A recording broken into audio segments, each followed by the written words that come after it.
نحمده ونصلي على رسوله الكريم اما بعد فاعوذ بالله من الشيطان الرجيم بسم الله الرحمن الرحيم رب اشرح لي صدري ويسر لي امري واحلل عقدة من لساني يفقهوا قولي. ایک دفعہ درود شریف پڑھ لیجیے.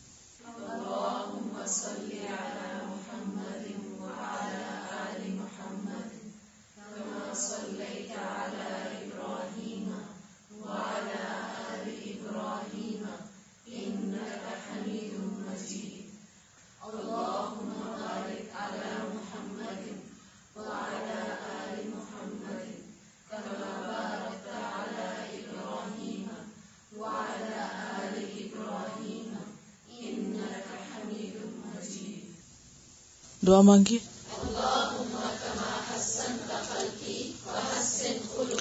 دوسری دعا بھی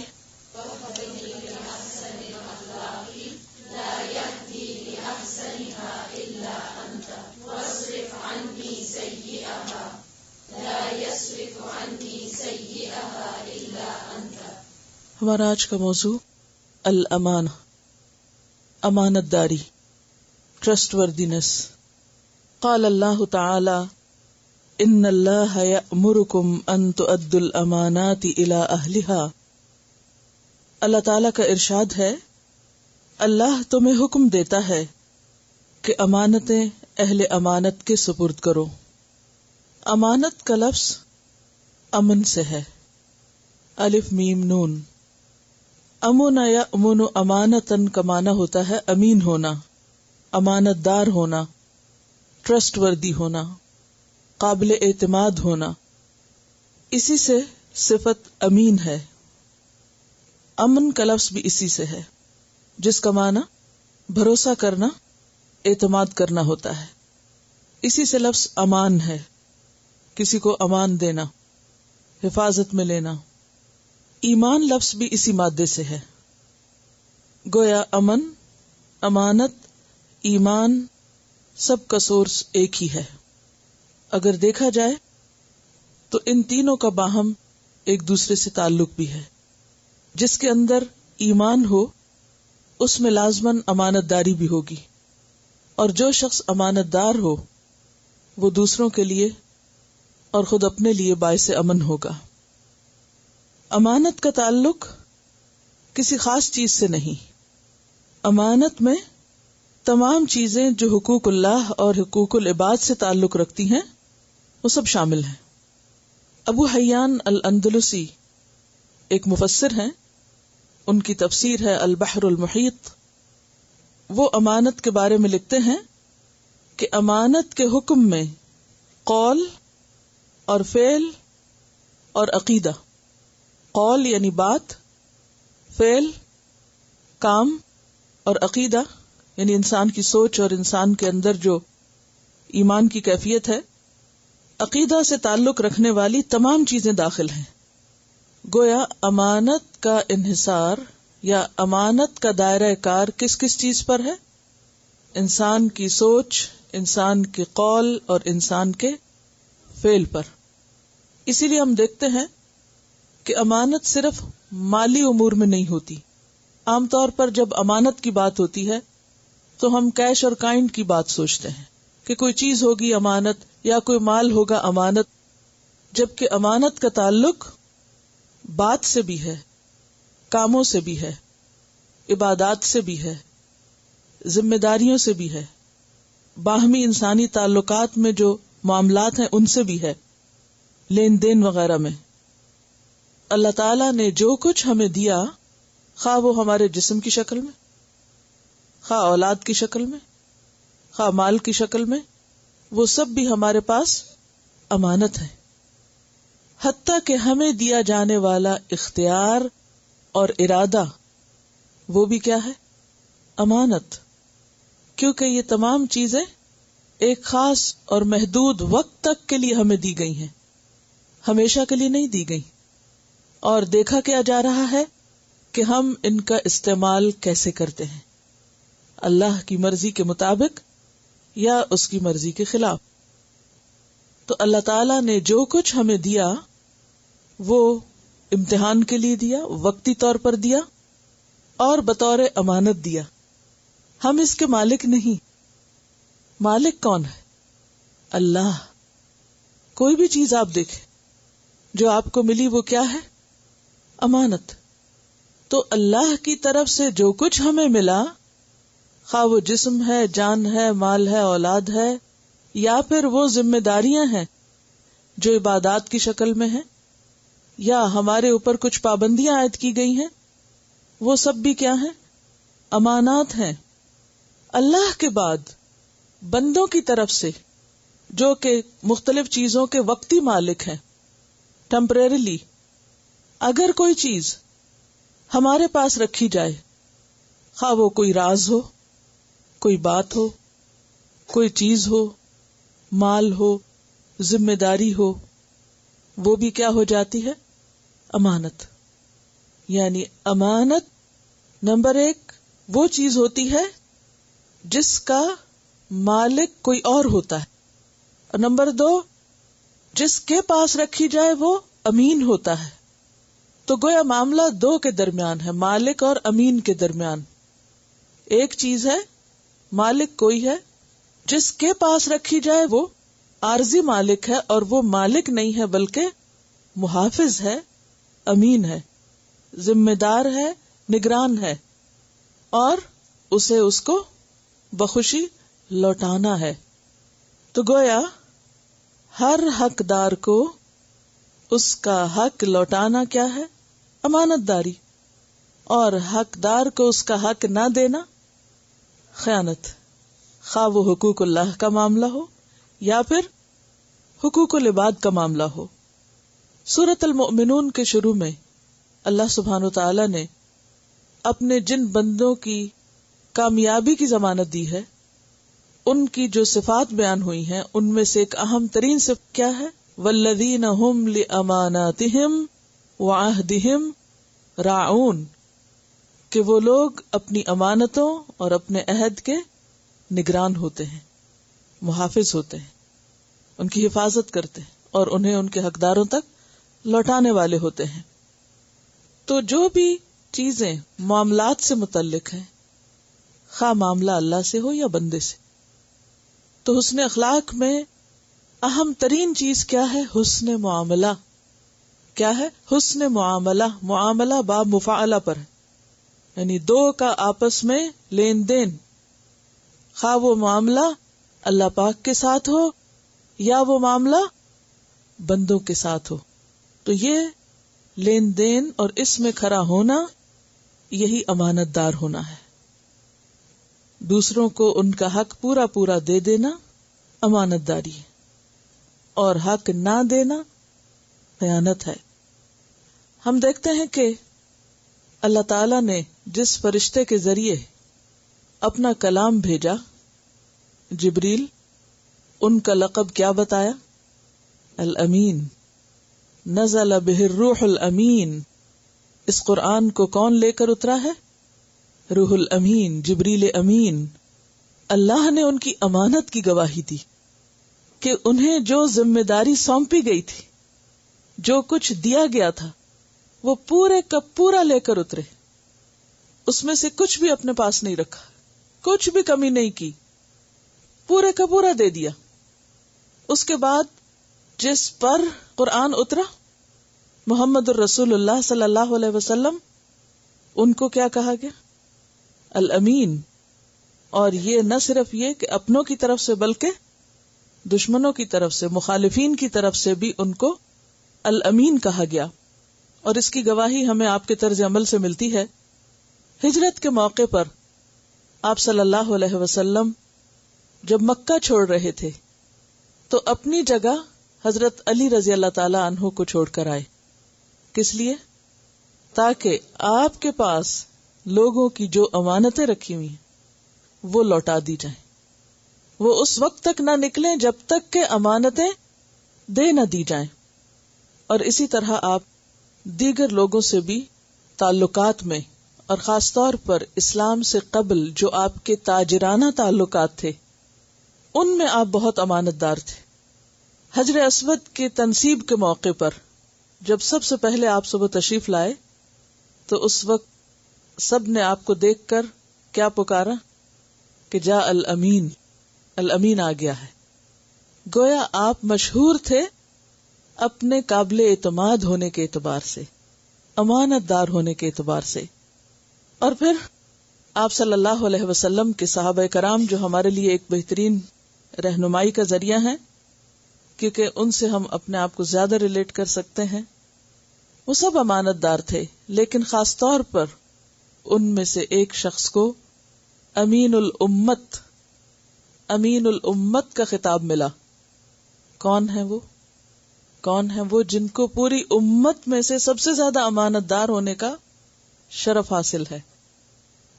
ابو عبیدہ ابن الجراح، امین الامت.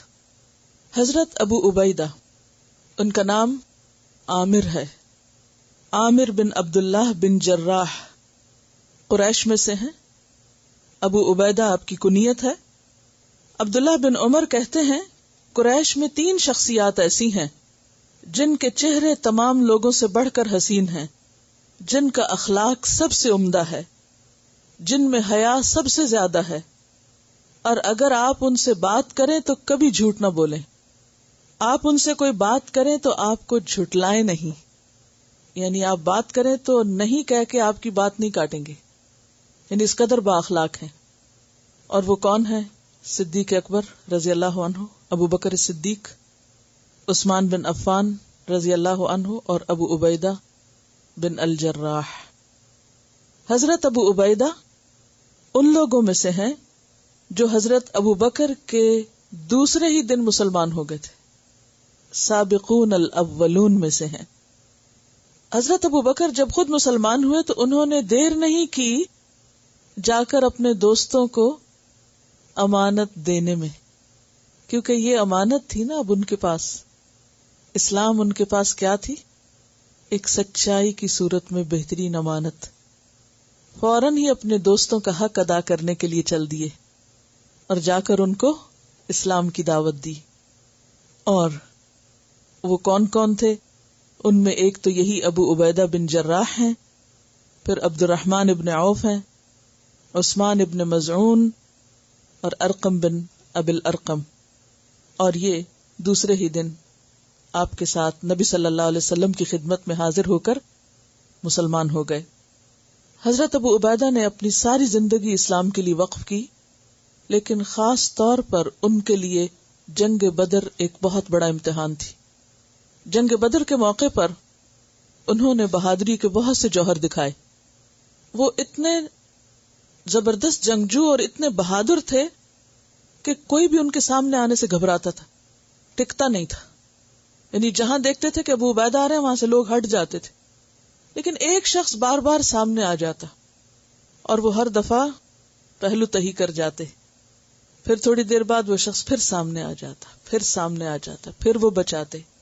لیکن ایک وقت ایسا آ گیا کہ اگر وہ اس کو بچاتے تو دین کو نہیں بچا سکتے تھے، اور اگر دین کو بچاتے تو اس کو نہیں بچا سکتے تھے. بالآخر دین کی محبت غالب آ گئی، اللہ اور اس کے رسول صلی اللہ علیہ وسلم کی محبت غالب آ گئی، اور اس نے سامنے کھڑے شخص پر تلوار چلا دی اور وہ ان کے سامنے قدموں میں ڈھیر ہو گیا. وہ شخص انہی کا باپ عبداللہ بن جراح تھا. کسی بھی شخص کے ایمان اور جذبات کا شدید ترین امتحان ہو سکتا ہے کہ کوئی شخص اللہ کے دین کی خاطر، اہل ایمان کی خاطر اپنے خون کے رشتوں کی پرواہ نہ کرے.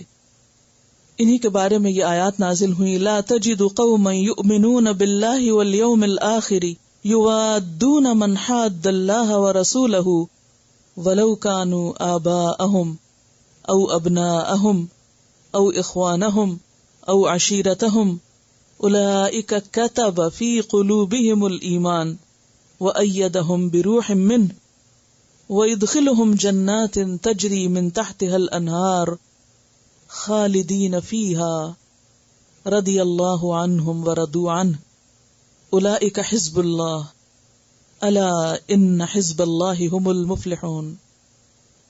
تم کبھی یہ نہ پاؤ گے کہ جو لوگ اللہ اور آخرت پر ایمان رکھنے والے ہیں وہ ان لوگوں سے محبت کرتے ہوں جنہوں نے اللہ اور اس کے رسول کی مخالفت کی ہے، خواہ وہ ان کے باپ ہوں، ان کے بیٹے ہوں، ان کے بھائی ہوں یا ان کے اہل خاندان. یہ وہ لوگ ہیں جن کے دلوں میں اللہ نے ایمان کو لکھ دیا ہے اور اپنی طرف سے ایک روح عطا کر کے ان کو قوت بخشی ہے. وہ ان کو ایسی جنتوں میں داخل کرے گا جن کے نیچے نہریں بہتی ہوں گی، ان میں وہ ہمیشہ رہیں گے. اللہ ان سے راضی ہوا اور وہ اللہ سے راضی ہو گئے. یہی لوگ اللہ کا گروہ ہیں. خبردار رہو، اللہ کا گروہ ہی کامیاب ہونے والا ہے. یہ تھی ان کی امانت داری. ان کی امانت داری سے متعلق اور ان کے اعلی اخلاق سے متعلق ایک اور واقعہ بھی ملتا ہے کہ عیسائیوں کا ایک وفد نبی صلی اللہ علیہ وسلم کی خدمت میں حاضر ہوا اور کہا کہ ہم آپ سے بہت متاثر ہیں، آپ اپنے ساتھیوں میں سے کسی ایک شخص کو ہمارے پاس بھیجیں کہ وہ ہمارے درمیان مالی معاملات میں کچھ اختلافات کو سلجھا دے. یعنی کوئی ایک ایسا شخص بھیجیں جو ہماری آپس کے جھگڑے کو ختم کرا دے کہ بہت شدید آپس میں اختلافات ہو چکے ہیں. آپ نے فرمایا تم شام کو میرے پاس آنا، میں آپ کے ساتھ ایک ایسا شخص روانہ کروں گا جو طاقتور بھی ہے اور امانت دار بھی ہے. طاقتور بھی ہے اور امانت دار بھی ہے. حضرت عمر فرماتے ہیں کہ میں اس روز جلدی جلدی ظہر کی نماز کے لیے مسجد نبوی میں آیا، شاید میرا نام انتخاب میں آ جائے. وہ کہتے ہیں کہ مجھے کسی امارت اور قیادت کا شوق نہیں تھا، بلکہ میری تمنا یہ تھی کہ وفد کے سامنے آپ نے جو اوصاف بیان کیے ہیں میں ان کا مصداق ٹھہروں. یعنی وہ خوبیاں میرے اندر پائی جائیں جو آپ اس شخص کی بیان کر رہے ہیں کہ وہ کیا ہے، طاقتور بھی ہے، امانت دار بھی ہے، امین ہے وہ. لیکن وہ انتظار میں رہے اور کہتے ہیں کہ اس دوران میں نے اپنا سر اوپر بھی اٹھایا. آپ صلی اللہ علیہ وسلم دائیں بائیں دیکھ رہے تھے، ڈھونڈ رہے تھے اس شخص کو جس کو آپ بھیجنا چاہتے تھے. تو میں نے اپنا آپ یعنی ظاہر کر کے بھی بتایا، لیکن آپ مسلسل نمازیوں کی طرف دیکھتے رہے یہاں تک کہ آپ کی نظر حضرت ابو عبیدہ پر پڑی. آپ نے اشارے سے انہیں اپنے پاس بلایا اور فرمایا کہ آپ ان کے ساتھ جائیں اور ان کے اختلافات کو عدل اور انصاف کے ساتھ نپٹائیں. اس وقت حضرت عمر پکار اٹھے کہ ابو عبیدہ ہم سے بازی لے گئے. یہ کون سی صفت تھی جس کی وجہ سے وہ بازی لے گئے؟ امانت داری. اور ان کی امانت داری اس سے بھی پتہ چلتی ہے کہ ایک اور موقع پر جب آپ نے ان کو ایک لشکر کا قائد بنا کر بھیجا تو کھانے پینے کا سامان بہت کم تھا، صرف ایک تھیلا کھجوریں تھی، وہ ساتھ دی اور کہا کہ یہ روزانہ ایک دے دی جائے اور اس طرح کام چلایا جائے. ابو عبیدہ ہر روز صرف ایک کھجور لشکر کو دیتے تھے، یعنی لشکر کے ہر سپاہی کو، اور وہ پانی پی کر اور اس کھجور پر گزارا کرتے، لیکن امانت کا حق ادا کیا کہ وہ 1 سے 2 نہ ہوئی. اور خود ان کے پاس تھی، یہ بھی نہیں کیا کہ خود جلدی سے 2 کھا لیں، یہ کون دیکھ رہا ہے. پوری امانت داری سے جیسے کہا گیا ویسے ہی انہوں نے کیا. غزوہ احد میں جب آپ صلی اللہ علیہ وسلم کے دانت مبارک شہید ہوئے اور آپ کے سر پر پہنا ہوا لوہے کا جو خود تھا، یعنی ٹوپی کی طرح جو جیسے ذرا جسم پہ پہنی جاتی ہے تو لوہے کی ٹوپی سر پہ حفاظت کے لیے جیسے ہیلمٹ ہوتا ہے، تو اس کی 2 کڑیاں آپ کے جسم میں چبھ گئیں، یعنی اندر دھنس گئی کیلیں اس کی. حضرت ابو بکر آگے بڑھ کے نکالنے لگے کہ حضرت ابو عبیدہ نے اپنا شوق ظاہر کیا کہ مجھے نکالنا ہے. ان کے شوق کو دیکھتے ہوئے حضرت ابو بکر پیچھے ہٹ گئے. ابو عبیدہ آگے بڑھے اور اپنے دانتوں کے ساتھ ان کیلوں کو کھینچا کہ دانت ٹوٹ گیا، پھر دوسری طرف سے کھینچا، دوسرا دانت ٹوٹ گیا. لیکن صحابہ کہتے ہیں کہ وہ ان ٹوٹے ہوئے دانتوں کے ساتھ بھی انتہائی حسین نظر آیا کرتے تھے. یعنی ایک دانت ٹوٹنے کے بعد دوسرا دانت بھی اللہ کے رسول صلی اللہ علیہ وسلم کی ایسی محبت اور سچی محبت کہ جو کہا کر کے دکھایا. صرف آفر ہی نہیں کیا بلکہ واقعی اپنے آپ کو حقیقت میں پیش کیا. آپ صلی اللہ علیہ وسلم کے بعد حضرت عمر نے ان کو خلیفہ کے لیے آگے کیا کہ آپ ہم میں سب سے اچھے ہیں، آپ کو خلیفہ بننا چاہیے. لیکن یہ کہہ کر پیچھے ہٹ گئے کہ میں بھلا اس امت کا خلیفہ کیسے ہو سکتا ہوں جس کے لیے اللہ کے رسول صلی اللہ علیہ وسلم نے ابو بکر کو نماز کی امامت کے لیے منتخب کیا. خلیفہ وہی ہو سکتے ہیں. اور اس پر پھر سب کا فیصلہ متفق ہو گیا اور حضرت ابوبکر کو خلیفہ چن لیا گیا. اس کے بعد حضرت ابوبکر نے خود حضرت عمر کو اپنے بعد خلیفہ مقرر کر دیا، اور یہ حضرت عمر کے ساتھ پورا تعاون کرتے رہے، اور ان کے دور خلافت میں شام اور فلسطین کے علاقوں کی طرف ان کی فوج گئی اور ایک کے بعد ایک علاقے فتح کرتے چلے گئے. اس دوران تعاون پھیل گیا.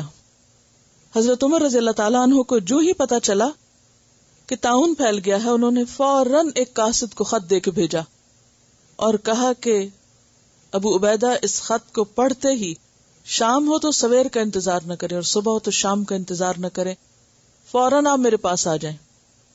ابو عبیدہ نے خط پڑھا، کہنے لگے مجھے معلوم ہے امیر المومنین کو مجھ سے کیا ضروری کام ہے.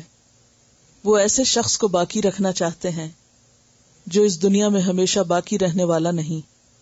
اور امیر المومنین کو خط کا جواب لکھ کے بھیجا. لکھتے ہیں مجھے یہ علم ہے کہ آپ کو میرے ساتھ کیا ضروری کام ہے. بصیرت دیکھیں، فراست دیکھیں. میں اس وقت لشکر اسلام میں ہوں. آج مسلمان جس مصیبت میں مبتلا ہیں، میں اس نازک حالت میں انہیں نہیں چھوڑ سکتا، تنہا نہیں چھوڑ سکتا، نہ ہی میں ان سے جدا ہونا چاہتا ہوں، یہاں تک کہ اللہ میرے لیے اور ان کے بارے میں کوئی فیصلہ فرما دے. مجھے آپ اس سلسلے میں معذور رکھتے ہوئے انہی لوگوں کے درمیان رہنے کی اجازت دیں. یعنی امیر اگر چلا جائے تو باقی لشکر وہاں کس لیے رہے.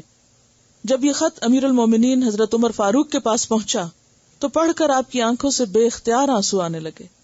پاس بیٹھے ہوئے صحابہ کرام نے آپ کو زار و قطار روتے ہوئے دیکھ کے فرمایا، کیا ابو عبیدہ فوت ہو گئے؟ فرمایا نہیں، لیکن موت ان کے بہت قریب پہنچ چکی. اور اندازہ آپ کا غلط نہ تھا، کیونکہ ابو عبیدہ تھوڑے ہی عرصے کے بعد طاعون کی بیماری میں مبتلا ہو گئے. جب موت کا وقت قریب آیا تو لشکر اسلام کو یہ وصیت کی، میں تمہیں آج ایک وصیت کرتا ہوں، اگر آپ لوگوں نے اسے تسلیم کیا تو ہمیشہ خیریت سے رہو گے.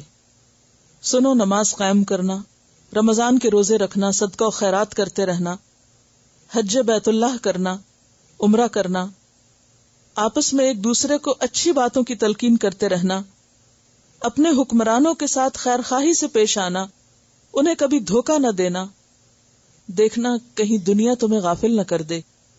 میری یہ بات غور سے سنو، اگر کسی شخص کو 1000 سال کی بھی عمر مل جائے تو آخر کار اس کا انجام یہی ہوگا جو آج میرا دیکھ رہے ہو. موت سے کوئی نہیں بچ سکتا. سب کو میری طرف سے سلام اور تم پر خدائے ذوالجلال والاکرام کی رحمت. پھر معاذ بن جبل کی طرف متوجہ ہوئے، فرمایا معاذ لوگوں کو نماز پڑھایا کریں، یعنی امام ان کو مقرر کیا، اور خدا حافظ کہا. اس کے ساتھ ہی ان کی روح نکل گئی. معاذ بن جبل اٹھے اور فرمایا، لوگو، آج تم ایسی شخصیت کے غم میں مبتلا ہو، خدا کی قسم میں نے ان سے بڑھ کر نیک دل، حسد اور بغض سے پاک سینہ، آخرت سے بہت زیادہ محبت کرنے والا اور عوام الناس کے ساتھ خیر خواہی سے پیش آنے والا کسی اور کو نہ پایا. سب مل کر ان کے لیے دعائے رحمت کرو. تو بات یہ ہے کہ یہ ہیں امین الامت ابو عبیدہ بن الجراح، کہ جن کی زندگی آخر دم تک اپنی امانت اور ذمہ داری کی ادائیگی میں گزری، حتیٰ کہ اس راستے میں جان بھی دے دی، لیکن اپنی ذمہ داری کو چھوڑا نہیں. کیونکہ امانت داری کا ایک حصہ یہ بھی ہے کہ جو کام آپ کے سپرد کر دیا جائے پھر آپ اس کو کر جائیں، خواہ اس راستے میں پھر موت کا خطرہ ہی کیوں نہ ہو. قال اللہ تعالی یا ایھا الذین آمنوا لا تخونوا اللہ والرسول وتخونوا اماناتکم وانتم تعلمون. اللہ تعالیٰ نے فرمایا، اے لوگو جو ایمان لائے ہو، جانتے بوجھتے اللہ اور اس کے رسول کے ساتھ خیانت نہ کرو، اور اپنی امانتوں میں غداری کے مرتکب نہ ہو، اور تم جانتے ہو. خان یخون خونا، اور خیانتن کہتے ہیں امانت میں خیانت کرنے کو.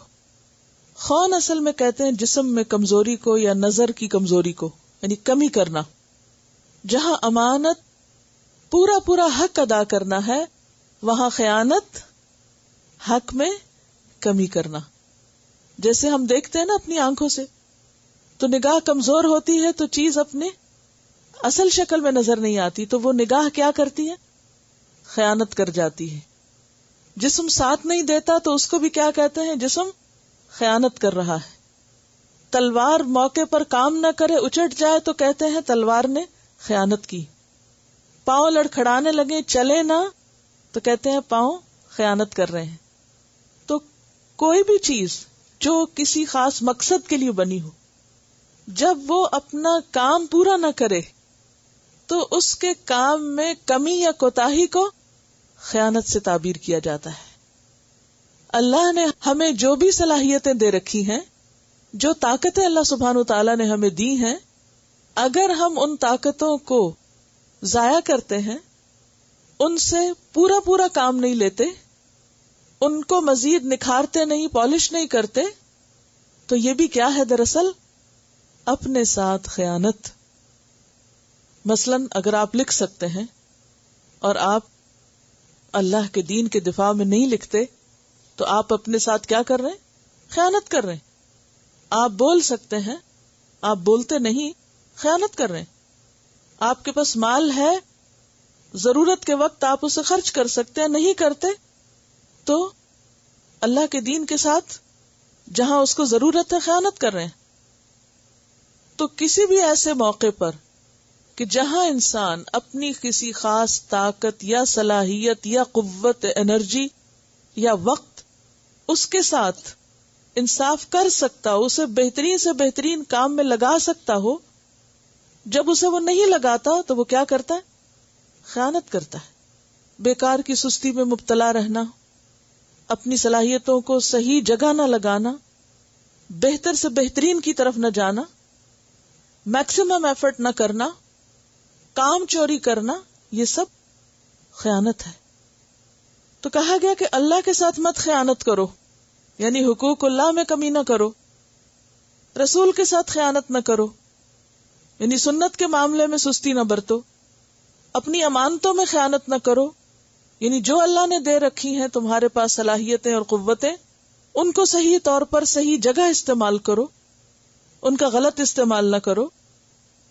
وَأَنْتُمْ تَعْلَمُونَ، اور تم جانتے ہو، تمہیں پتا ہوتا ہے کہ تم کیا کر سکتے ہو، اور جو کر سکتے ہو پھر نہیں کرتے، اسی کا نام خیانت ہو جاتا ہے.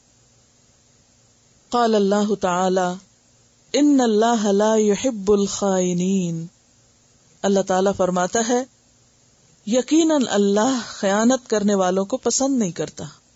خیانت کار لوگ اللہ کے محبوب نہیں ہو سکتے.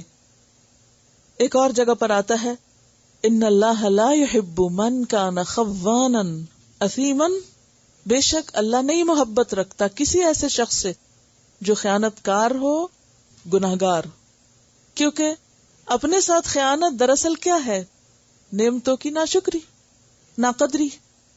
یہ زندگی کے امتحان ہے، اور اس میں ہمیں بہت کچھ اپنی آخرت، اپنے کل کے لیے سمیٹنا ہے، تیار کرنا ہے. جیسے فرمانا وَلْتَنْظُرْ نَفْسٌ مَا قَدَّمَتْ لِغَدٍ، ہر شخص کو یہ دیکھنا ہے کہ اس نے اپنے کل کے لیے کیا آگے بھیجا ہے، کیا تیار کیا ہے. کیونکہ کل کا دن ہی تو اصل زندگی ہے. آج تو ایک دن ہے، بس one day, only one day. ہم یہاں ایک دن کے لیے ہیں صرف اس دنیا میں، اور اصل زندگی کل شروع ہونے والی ہے. اور کل کی زندگی کا انحصار آج کے عمل پر ہے کہ آج ہم اپنے لیے کتنا سمٹتے ہیں، کیا کرتے ہیں. تو اس میں ہر شخص کو اپنی اپنی طاقت، اپنی اپنی ہمت، صلاحیت کے مطابق زیادہ سے زیادہ خیر کے کام کرنے ہیں، تاکہ اس کی کل آرام سے گزرے، جو ہمیشہ کی کل ہے.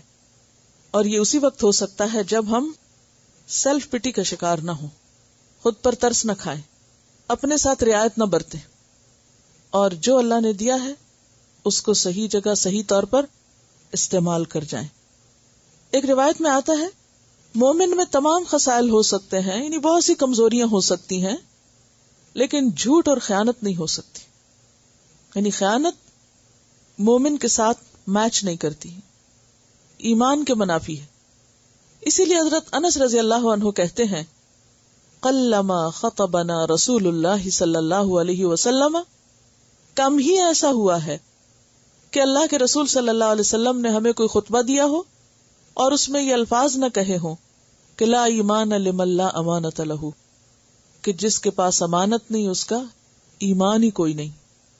اور یہاں بھی حدیث یہی بتا رہی ہے.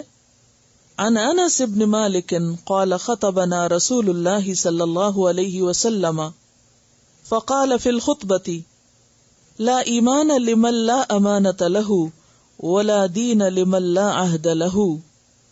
سیدنا انس بن مالک رضی اللہ عنہ سے روایت ہے کہ رسول اللہ صلی اللہ علیہ وسلم نے ہم سے خطاب کیا تو خطبہ میں فرمایا اس میں ایمان نہیں جس میں امانت نہیں، اور اس کا دین ہی نہیں جس میں عہد کی پابندی نہیں. تو اس سے کیا پتہ چلتا ہے کہ امانت کس کا حصہ ہے؟ ایمان کا حصہ ہے، ایمان کی علامت ہے. اگر امانت داری نہیں تو پھر ایمان بھی کوئی نہیں. ان کا روٹ اور مادہ اور اصل بھی ایک ہے، اور ویسے بھی ڈائریکٹ کنیکشن ہے. ایمان ہے تو امانت ہوگی، امانت ہے تو ایمان ہوگا. اور اس کے بارے میں ایک اور حدیث میں آتا ہے حذیفہ بن یمان، جن کو سر الرسول کہتے ہیں صلی اللہ علیہ وسلم، رسول اللہ صلی اللہ علیہ وسلم کے رازدان. کیوں کہا گیا تھا ان کو یہ؟ ان کو اللہ کے رسول صلی اللہ علیہ وسلم نے مدینہ کے منافقین کے نام بتائے تھے. اللہ تعالیٰ نے جو وحی کے ذریعے آپ کو بتایا تو آپ نے ان کو بتائے تھے کہ کون کون منافق لوگ ہیں، اور پھر ان کو روک دیا گیا تھا کہ یہ آگے کسی کو بتائیں. انہوں نے اس راز کو پوری طرح سنبھال کے رکھا، اور راز کو راز رکھنا بھی کیا ہے؟ امانت داری کا حصہ ہے.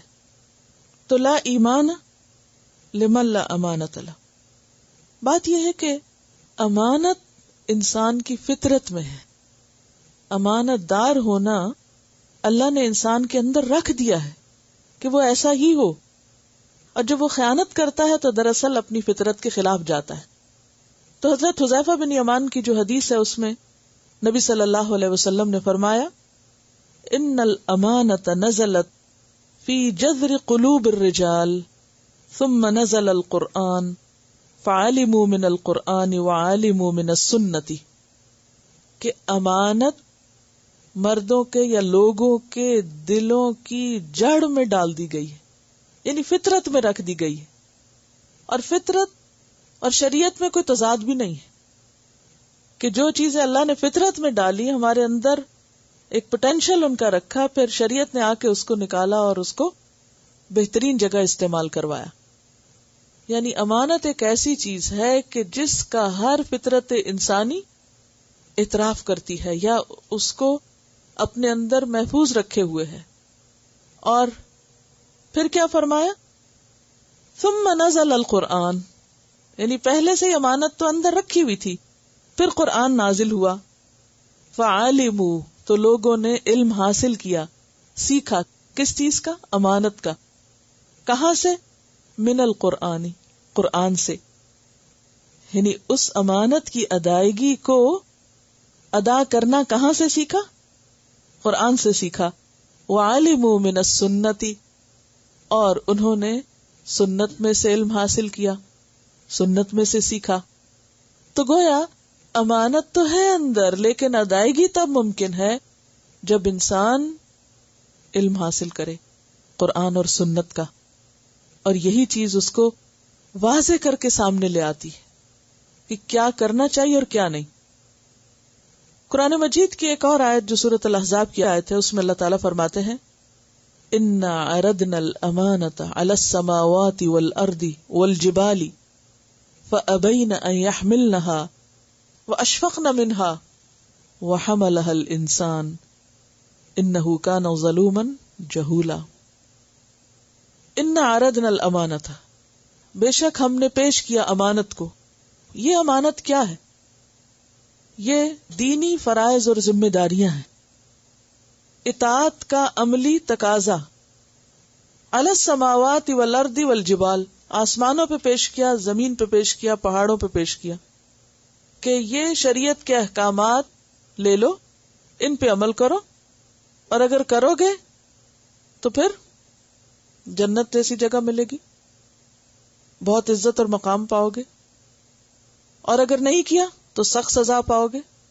فَأَبَيْنَ أَن يَحْمِلْنَهَا، تو یہ دیکھ کر کہ یہ تو بہت بھاری کام ہے، انہوں نے اسے اٹھانے سے انکار کر دیا. وَأَشْفَقْنَ مِنْهَا، اور وہ اس سے ڈر گئے.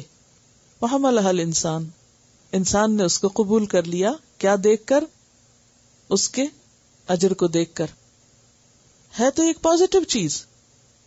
اِنَّهُ كَانَ ظَلُومًا جَهُولًا، ظلوم اس ظالم کو کہتے ہیں جو عدل بھی کرے، اور جہول اس جاہل کو کہتے ہیں جو علم بھی رکھتا ہو.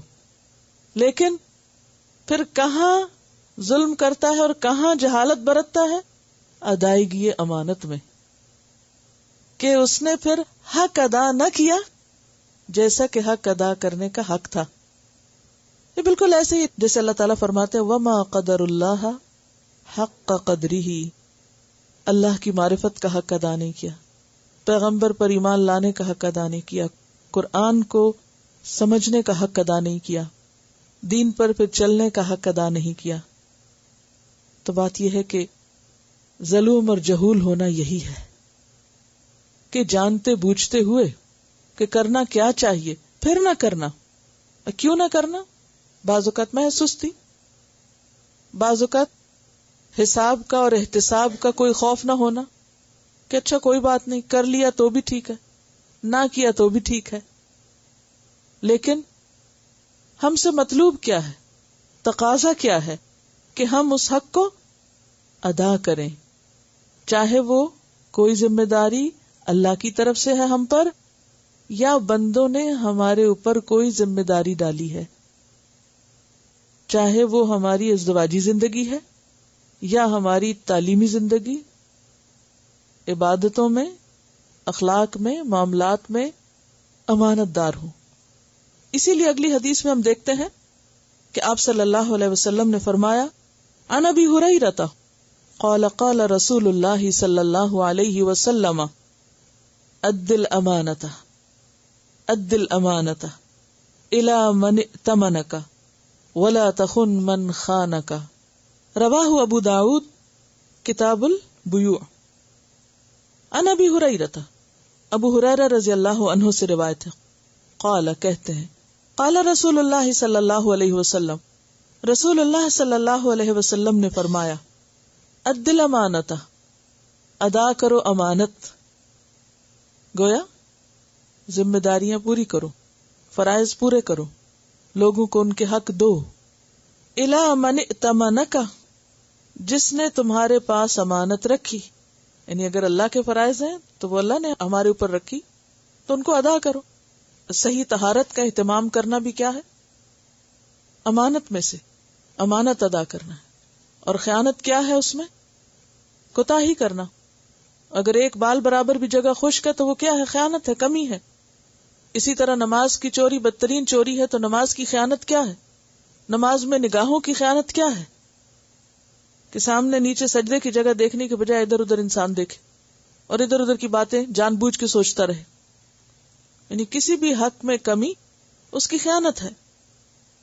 تو اد الامانۃ الی من ائتمنک ولا تخن من خانک، اور نہ تو خیانت کر اس سے جس نے تجھ سے خیانت کی. اب اس کو اگر ہم حقوق العباد کے معنی میں لیں تو خاص طور پر ہمیں اپنے طرز عمل کو دیکھنے کی ضرورت ہے کہ کیا ہم واقعی اس حدیث پہ عمل کرتے ہیں. حکم کیا ہے؟ اد الامانہ، امانت ادا کرو. تو مومن کون ہوتا ہے کہ جو اس وقت تک بے چین رہے جب تک کہ وہ امانت واپس نہ لوٹا دے، پوری نہ کر دے. کسی کی بھی کوئی بات یا کوئی چیز اگر ہمارے پاس بطور امانت ہے تو پھر اس کو اپنی ملکیت نہ سمجھا جائے. ملکیت کا معنی کیا ہوتا ہے کہ پھر جیسے چاہیں اس کو استعمال کریں. اگر کسی نے اپنی کوئی بات ہم سے شیئر کی اور کہا کہ یہ بات کسی کو نہیں بتانا، تو کیا ہے؟ یہ بات اسی کی امانت ہے، ہمیں کیا کرنا ہے؟ اس کے بعد کسی سے ذکر نہیں کرنا اس کا. اگر کیا تو وہ کیا ہوگی؟ خیانت ہوگی. اسی طرح نہ صرف یہ کہ بات، اگر کوئی چیز ہمارے پاس لا کے رکھتا ہے، کوئی کہتا ہے کہ اچھا یہ میرا قلم لے لو، میں کل تم سے لے لوں. تو اب ہمارے پاس امانت کیا ہے کہ ہم اس میں خیانت کیا نہ کریں کہ اس سے بیٹھ کے لکھنا نہ شروع کر دیں، یا اس کو ضائع نہ کر دیں، گم نہ کر دیں. اگر ایسا کریں گے تو کیا ہوگا؟ خیانت ہوگی. اور خیانت کس کی صفات میں سے ہے؟ منافق کی. منافق کی 4 علامتوں میں سے ایک علامت کیا ہے؟ کہ جب تم اسے امانت دار بناؤ تو وہ خیانت کرے. وَلَا تَخُنْ مَنْ خَانَكَ، ویسے بھی خیانت نہیں کرنی اور اس کی بھی نہیں کرنی جس نے تجھ سے خیانت کی. یہ ایک بڑی اہم بات ہے. عام حالات میں امین ہونا تو ہونا ہی ہے، ضروری ہے، لیکن خائن کے ساتھ بھی امانت دار ہونا ہے. یہ تعلیم دی جا رہی. کیا کہا گیا؟ امانت کو اس حد تک ادا کرنا ہے کہ حتیٰ کہ کوئی اگر تمہارے ساتھ نہیں بھی وہ پورا کرتا حق، تو تمہیں اس کے ساتھ بھی کرنا ہے. کیونکہ اگر ایسا نہیں ہوگا تو پھر تو کوئی کسی کا بھی حق ادا نہیں کر سکتا. کیونکہ عام حالات میں کیا ہوتا ہے، کوئی انسان اس کے ساتھ اچھا کر رہا ہے، مثلا کوئی آپ کو آپ کا حق دے رہا ہے، آپ کے شوہر ہیں یا بچے ہیں یا دوست ہیں یا کوئی بھی، کوئی شخص آپ کو آپ کا حق دے رہا ہے، تو آپ بھی کیا کرتے ہیں؟ اس کے ساتھ اچھا ہونے کی کوشش کرتے ہیں اپنے حیثیت میں. لیکن اس وقت انتہائی مشکل ہوتا ہے جب کوئی آپ کو آپ کا حق نہیں دیتا. یہاں پر کیا سکھایا جا رہا ہے کہ امانت دو اس کو بھی جو تمہیں دے رہا ہے، اور جو تم سے خیانت کر رہا ہے، تمہارا حق نہیں دے رہا، اس کا بھی حق دو. وَلَا تَخُنْ مَنْ خَانَكَ، تمہیں حق نہیں کہ یہ جواز پیش کرو، یہ عذر پیش کرو کہ فلاں نے بھی تو میرے ساتھ یہ کیا تھا، اس نے بھی تو حق نہیں پورا کیا، اس نے بھی تو کمٹمنٹ نہیں نبھائی، تو کیا ہوا اگر میں بھی نہ نبھاؤں. گویا دوسرے کی روش، دوسرے کے طریقے سے قطع نظر کر کے کہ وہ کیا کرتا ہے، ہمیں اس سے کوئی غرض نہیں. کیا دیکھنا ہے؟ ہمیں کیا کرنا ہے، مجھے کیا کرنا ہے. یہی اصل امتحان ہے. کیونکہ اگر جواباً امانتیں ادا کی جائیں تو یہ امتحان نہیں ہے، یہ کوئی ٹیسٹ نہیں ہے. ٹیسٹ کب ہوتا ہے کسی کا؟ امتحان ایک مشکل چیز ہے. مشکل کب پڑتی ہے کسی کو کچھ دینے میں؟ جب کوئی ہمیں نہ دے رہا ہو، جب کوئی ہمارے ساتھ برا کر رہا ہو، جب کوئی ہمارے ساتھ زیادتی کر رہا ہو. تو پھر ہم اپنے پاس ایک بہت اچھا جواز رکھتے ہیں، میں یہ کام اس لیے نہیں کر رہی کیونکہ میرے ساتھ ایسا اور ایسا اور ایسا کیا گیا ہے. میں فلاں کی عزت نہیں کرتا کیونکہ اس نے میری بے عزتی کی ہے. میں فلاں کی چیز نہیں لوٹاؤں گا اس لیے کہ اس نے فلاں میری چیز نہیں لوٹائی تھی. میں اس کا حق نہیں دوں گا کیونکہ اس نے بھی تو میرا فلاں فلاں حق نہیں دیا ہوا، یعنی مالی ہے یا دیگر حقوق ہیں. تو بات یہ ہے کہ حسن اخلاق اس کا نام نہیں کہ کوئی آپ کے ساتھ با اخلاق ہے تو آپ بھی با اخلاق بنے ہوئے. یہ تو کوئی اخلاق نہیں، یہ تو ری ایکشن ہے. کیونکہ کوئی اچھا تو آپ بھی اچھے. اچھائی کے جواب میں اچھائی، اگر یہ بھی نہ ہو تو پھر تو انسان اسفل سافلین میں سے ہے. پھر تو اس کے برا ہونے میں کوئی کسر ہی باقی نہیں رہی کہ ایک اچھا کرے اور دوسرا نہ کرے. تو یہ تو آمنے سامنے کا عدلے بدلے کا اچھا ہونا ہے. اس نے اچھا کیا، آپ نے بھی اچھا کر دیا، فائن. لیکن اچھا وہ ہے کہ جب دوسرا اس کا حق نہ دے، دوسرا اس سے اچھا نہ کرے، تو اس صورت میں بھی وہ اچھا کرے. یعنی ہر حال میں اچھا ہونا، ہر حال میں اپنی ذمہ داری پوری کرنا، یہی دراصل امانت کی ادائیگی ہے. بعض اوقات ایسا بھی ہوتا ہے نا کہ کسی نے آپ کے پاس امانت رکھی، اب اس کے پاس ثبوت کوئی نہیں. ویسے کسی نے آپ کے پاس قلم ہی لا کے رکھا، اب وہ مانگنے آیا تو آپ کہتے ہیں اچھا ثبوت لاؤ، اور آپ کو پتا ہے اس کے پاس ثبوت کوئی نہیں. تو آپ کے پاس کوئی جواز نہیں کہ چونکہ اس کے پاس ثبوت نہیں لہٰذا اس پر قبضہ کرنا میرا حق ہو گیا. آپ پھر بھی نہیں کر سکتے کیونکہ آپ کو پتا ہے کہ چیز اسی کی ہے، اور اس پر گواہ کون ہے؟ اللہ. تو جب تک اللہ کا خوف نہ ہو، تقوی نہ ہو، امانت کی ادائیگی ہو نہیں سکتی. اسی لیے کیا فرمایا؟ اد الامانۃ الی من ائتمنک ولا تخن من خانک. گویا دوسرے لفظوں میں رد عمل کی نفسیات سے بچنا ہے. رد عمل کیا ہوتا ہے؟ ریئیکشن. ریئیکشنری نہیں بننا. ایک اور جگہ پر آتا ہے نا کہ اپنے عمل کو لوگوں کے تابع نہ کرو کہ وہ ہم سے اچھا کریں گے تو ہم ان سے کریں گے اور اگر وہ ہم سے برا کریں گے تو ہم بھی برا کریں گے. کوئی جو کچھ بھی ہے مجھے اپنا فرض نبھانا ہے. ایسے میں عام طور پر کیا ہوتا ہے کہ لوگ ایک دوسرے کو کمزور کرتے ہیں. وہ کہتے ہیں دیکھو فلاں نے بھی تو تمہارے ساتھ ایسا کیا تھا, تم کیوں بے وقوف بنے ہوئے ہو, تم بھی بدلہ لے سکتے ہو, تم بھی ایسا کر سکتے ہو. نہیں, بدلہ تو اتنا ہوتا ہے کہ جو حق میں آ جائے, لیکن کسی کی امانت کو غصب کر لینا یہ جواز پیش کر کے کہ اس نے میری امانت نہیں دی, تو یہ تو درست نہیں. مومن عورتوں کی صفت کیا بتائی گئی قرآن مجید میں؟ فالصالحات قانتات حافظات للغیب بما حفظ اللہ. جو نیک عورتیں ہوتی ہیں وہ فرما بردار ہوتی ہیں. فالصالحات قانتات حافظات, حفاظت کرنے والی ہوتی ہیں. بما حفظ اللہ, بوجہ اس کے کہ اللہ نے ان کے حقوق کی حفاظت کی ہے. ہمیں یہ نہیں دیکھنا چاہیے کہ لوگ ہمارے ساتھ کیا کریں, ہمیں یہ دیکھنا چاہیے کہ اللہ نے ہم پر کتنے انعام کیے ہیں. جب ہمارے اندر پانے کا احساس ہوگا نا کہ یہ نہیں دیتا تو نہ دے, اگر کوئی چیز میری قسمت میں ہے, میرے نصیب میں ہے, تو وہ اللہ اپنے خزانوں سے مجھے دے گا. مجھے دینے میں بخل نہیں کرنا. اور اس میں آپ دیکھیں گے کہ اگر آپ واقعی حسن اخلاق کے اس اصول پر عمل پیرا ہوں گے تو یہ ہو نہیں سکتا کہ آپ اپنے اخلاق سے دوسرے کو جیت نہ لیں. ایک دن آئے گا کہ وہ اپنے آپ کو منوائے گا, یعنی حسن اخلاق اور امانت داری. اور اس کی مثال ہم دیکھتے ہیں کہ امانت دار ہونا اور بااخلاق ہونا کس طرح اپنے آپ کو منواتا ہے. مدینہ سے باہر ایک قافلہ آیا, تبھی شہر میں نہیں آیا تو ان کو بہتاؤ نہیں معلوم تھا. تو ان کے پاس ایک سرخ رنگ کا اونٹ تھا.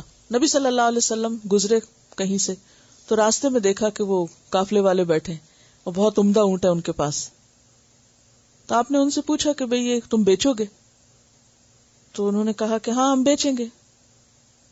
اور جو انہوں نے بھاؤ بتایا آپ نے اس پر اونٹ خرید لیا, لے کر چلے گئے. جب اونٹ نکل گیا ان کے ہاتھ سے تو ان لوگوں کو خیال آیا کہ یہ تو ہمارے ساتھ زیادتی ہو گئی, اس کی تو قیمت زیادہ تھی اور ہمیں تو پتہ ہی نہیں تھا. اور آپس میں ایک دوسرے کو جیسے عام طور پہ ایسے سودا ہو جائے تو ملامت کرنے لگے. تو ان میں سے ایک شخص نے کہا, جو کہ خاتون تھی, ایک خاتون کہنے لگی کہ مطمئن رہو, ہم نے کسی شخص کا چہرہ اتنا روشن نہیں دیکھا جتنا اس شخص کا جو ہم سے اونٹ لے کر گیا ہے. وہ نہیں پہچانتے تھے آپ کون ہیں. وہ شخص ہمیں دغا نہیں دے سکتا, وہ دھوکہ نہیں دے سکتا. اور واقعی ایسا ہوا کہ آپ صلی اللہ علیہ وسلم نے واپس ان کے لیے مزید کچھ کھجوریں اور کھانا بھجوایا, جو اس بات کی علامت تھی کہ جو کچھ تم سے میں نے لیا ہے اس کا حق اس سے زیادہ ہے, کیونکہ مالک اپنی مرضی سے بیچا تھا. تب اس کے بعد آپ کے اوپر تو کوئی ذمہ داری نہیں تھی. اگر آپ کسی کچھ چیز خریدتے ہیں, بعض اوقات ایسا ہوتا ہے نا کہ کوئی شخص بھول کر سستے داموں کو چیز دے دیتا ہے اور بعد میں اس کو خیال آتا ہے, لیکن اب بات ہاتھ سے نکل گئی.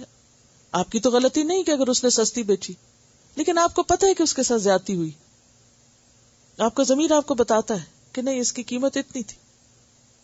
بعض اوقات لین دین میں ایک دوسرے کی طرف پیسے چلے جاتے, کوئی زائد چیز آ جاتی ہے یا قیمت کم لگی ہوئی ہوتی. ہم میں سے کتنے لوگ کتنی دفعہ واپس بازار جا کر اس چیز کو پھر لوٹائیں یا اس کی قیمت واپس کریں. ہم ایسے مواقع پر فائدہ اٹھانے کو اپنی ذہانت اور عقل مندی کا نام دیتے ہیں. تو بات یہ ہے کہ جو شخص امانت دار ہوتا ہے وہ اپنے چال چلن سے, اپنے معاملے سے, اپنے رکھ رکھاؤ سے پہچانا جاتا ہے کہ یہ شخص ایسا نہیں کرنے والا. تو جب کوئی شخص زیادتی کے باوجود اپنا فرض پورا کر رہا ہے, یعنی جو آپ کی ذمہ داری وہ آپ پوری کرتے چلے جا رہے, دوسرا کرتا ہے یا نہیں, تو یہ ہو نہیں سکتا کہ آپ کے اس حسن معاملہ کو اور حسن اخلاق کو تسلیم نہ کیا جائے. دنیا میں بھی تسلیم کیا جاتا ہے. آپ ہی کا انکار کرنے والے آپ کو اپریشیٹ کرنے لگتے ہیں. اور پھر اللہ کے ہاں تو ہر چیز واضح ہے. بار بار آتا ہے قرآن پاک میں کہ جو کچھ تم کرتے ہو اللہ اس کو جانتا ہے, وہ اس کے بارے میں علم رکھتا ہے. تو خلاصہ گفتگو کیا ہے کہ امانت ایمان کا حصہ ہے. امانت کا معنی کیا؟ امانت کس کو کہتے ہیں؟ امانت وہ چیز جس کے آپ حقیقی مالک نہیں ہیں, وقتی طور پر آپ کو اس کی حفاظت کی ذمہ داری دی گئی ہے. امانت دار ہونا کیا ہوتا ہے کہ جب امانت واپس مانگی جائے تو جیسی ہے ویسی ہی لوٹا دی جائے. امانت کا اپوزٹ کیا ہے؟ خیانت. خیانت کا لفظی معنی کیا ہے؟ کمی کرنا. یعنی جس طرح آپ کے پاس امانت رکھی گئی اس کو ویسے نہیں لوٹایا, یا تو قدر میں کمی کر دی گئی, قیمت میں کمی کر دی گئی, یا اسے مس یوز کیا گیا. اور امانت کا تعلق کس کس چیز کے ساتھ ہے؟ قول, فعل اور عقیدہ سے. مزید حقوق کے معاملے میں کس کس کے حقوق کی ادائیگی کا نام امانت ہے؟ حقوق اللہ اور حقوق العباد. حقوق اللہ کی ادائیگی میں مثلاً کس کس چیز کو پورا کرنا امانت ہے؟ نماز, زکوٰۃ کی پوری ادائیگی, حج کی ادائیگی, یعنی جو بھی اللہ کے حقوق ہیں ان کو بر وقت ادا کر دینا اور جیسا کہا گیا ویسا ہی کرنا. اور حقوق العباد میں کس کس چیز کی ادائیگی امانت داری؟ جن کا بھی ہم پر حق ہے, خواہ ہمارے والدین ہیں. بعض اوقات لوگ کہتے ہیں نا ہمارے والدین نے ہمارے لیے کیا کیا کہ اب ہم ان کو پوچھیں. کہتے ہیں نا یہ انہوں نے آپ کو پیدا کیا, اگر کچھ بھی نہیں کیا تو پیدا کیا, یہ سب سے بڑی بات ہے. اور اس کے بعد اگر کچھ بھی نہیں کیا, مان لیتے ہیں آپ کی بات کہ آپ کو پیدا کر کے اٹھا کے پھینک آئے تھے کہیں, جو کہ کوئی بھی نہیں کرتا. اگر انہوں نے پھینک ہی دیا آپ کو, اب آپ ان کے چونکہ بچے ہیں تو آپ کے اوپر ذمہ داری کیا ہے؟ بھلے وہ کچھ بھی نہ کریں آپ کے لیے, آپ حسن سلوک کریں, کیونکہ بحیثیت اولاد آپ کی جو ذمہ داری ہے وہ آپ کو پوری کرنی ہے. اگر والدین نے نہیں بھی کیا تو بھی آپ کو کرنا ہے, بھلے والدین نے آپ پر ایک پیسہ خرچ نہیں کیا. اور اگر اللہ آپ کو دے تو آپ کی ذمہ داری کیا کہ جب وہ ضرورت مند ہو تو آپ ان کو دیں, کیونکہ ان کا حق ہے آپ پر. شوہر اور بیوی کے معاملے میں کیا ہوگا؟ امانت داری کیا ہوگی؟ حقوق کی ادائیگی. عام طور پر خواتین کو شکایت ہوتی ہے کہ شوہر اچھا سلوک نہیں کرتے, ذمہ داری نہیں پورے کرتے. اکثر کہتے ہیں نا کہ وہ ذمہ داری نہیں پوری کرتے, خیال نہیں رکھتے, بچوں کی تعلیم و تربیت صحیح نہیں کر رہے, لیکن وہ اپنے حقوق مانگتے ہیں, جسمانی حقوق ہوں یا جو بھی ہوں. تو ایسے میں کیا عورت کو حق ہے کہ وہ انکار کر دے؟ نہیں کر سکتی انکار. کیوں؟ اس کے نفس, اس کی مزاج, اس کے دل کے بالکل خلاف ہے کہ وہ کسی ایسے شخص کو اس کا حق دے جو اس کو کوئی بھی حق نہیں دیتا. وہ کسی ایسے شخص کو خوش رکھے جو اس کو خوش نہیں کرتا. وہ کسی ایسے شخص کی ضرورت پوری کرے جو اس کی کوئی ضرورت پوری کرنے کی ذمہ داری نہیں لیتا. تو جب تک تعلق باقی ہے تو حق دینا ہی دینا ہے, چاہے وہ نہ دے. اس کا معاملہ رب کے ساتھ ہے. ہو سکتا ہے کہ آپ کے حق دینے کی وجہ سے وہ بھی حق دینا سیکھ جائے. بعض اوقات کہتے ہیں نا کہ فلاں ہمارے ساتھ وفادار نہیں, وہ ہمارے ساتھ خیانت کرتا ہے. کیا اس سے ہمیں اجازت مل جائے گی کہ ہم بھی خیانت شروع کر دیں؟ شوہر ہمیں دھوکہ دے رہا لہٰذا ہم بھی کہیں اور دوستی کر لیں اور دھوکہ دیں اس کو. وہ بھی تو ایسا کرتا ہے, ہم بھی کر لیں. کیا ایسے کر سکتے؟ کیونکہ بہت سے لوگ اس طرح کے جواز پیش کرتے ہیں کہ ہمارے شوہر نے فلاں عورت سے دوستی کر رکھی ہے تو ہمیں کیوں نہیں حق کہ ہم بھی کسی اور مرد سے دوستی کر لیں. کیا کوئی عورت ایسے کر سکتی؟ نہیں کر سکتی, کیونکہ ہمارا معاملہ اللہ کے ساتھ ہے. کوئی اگر غلط کرتا ہے تو ہمیں حق نہیں کہ ہم بھی غلط ہو جائیں. لا تخن من خانک. کیوں نہیں؟ Why not?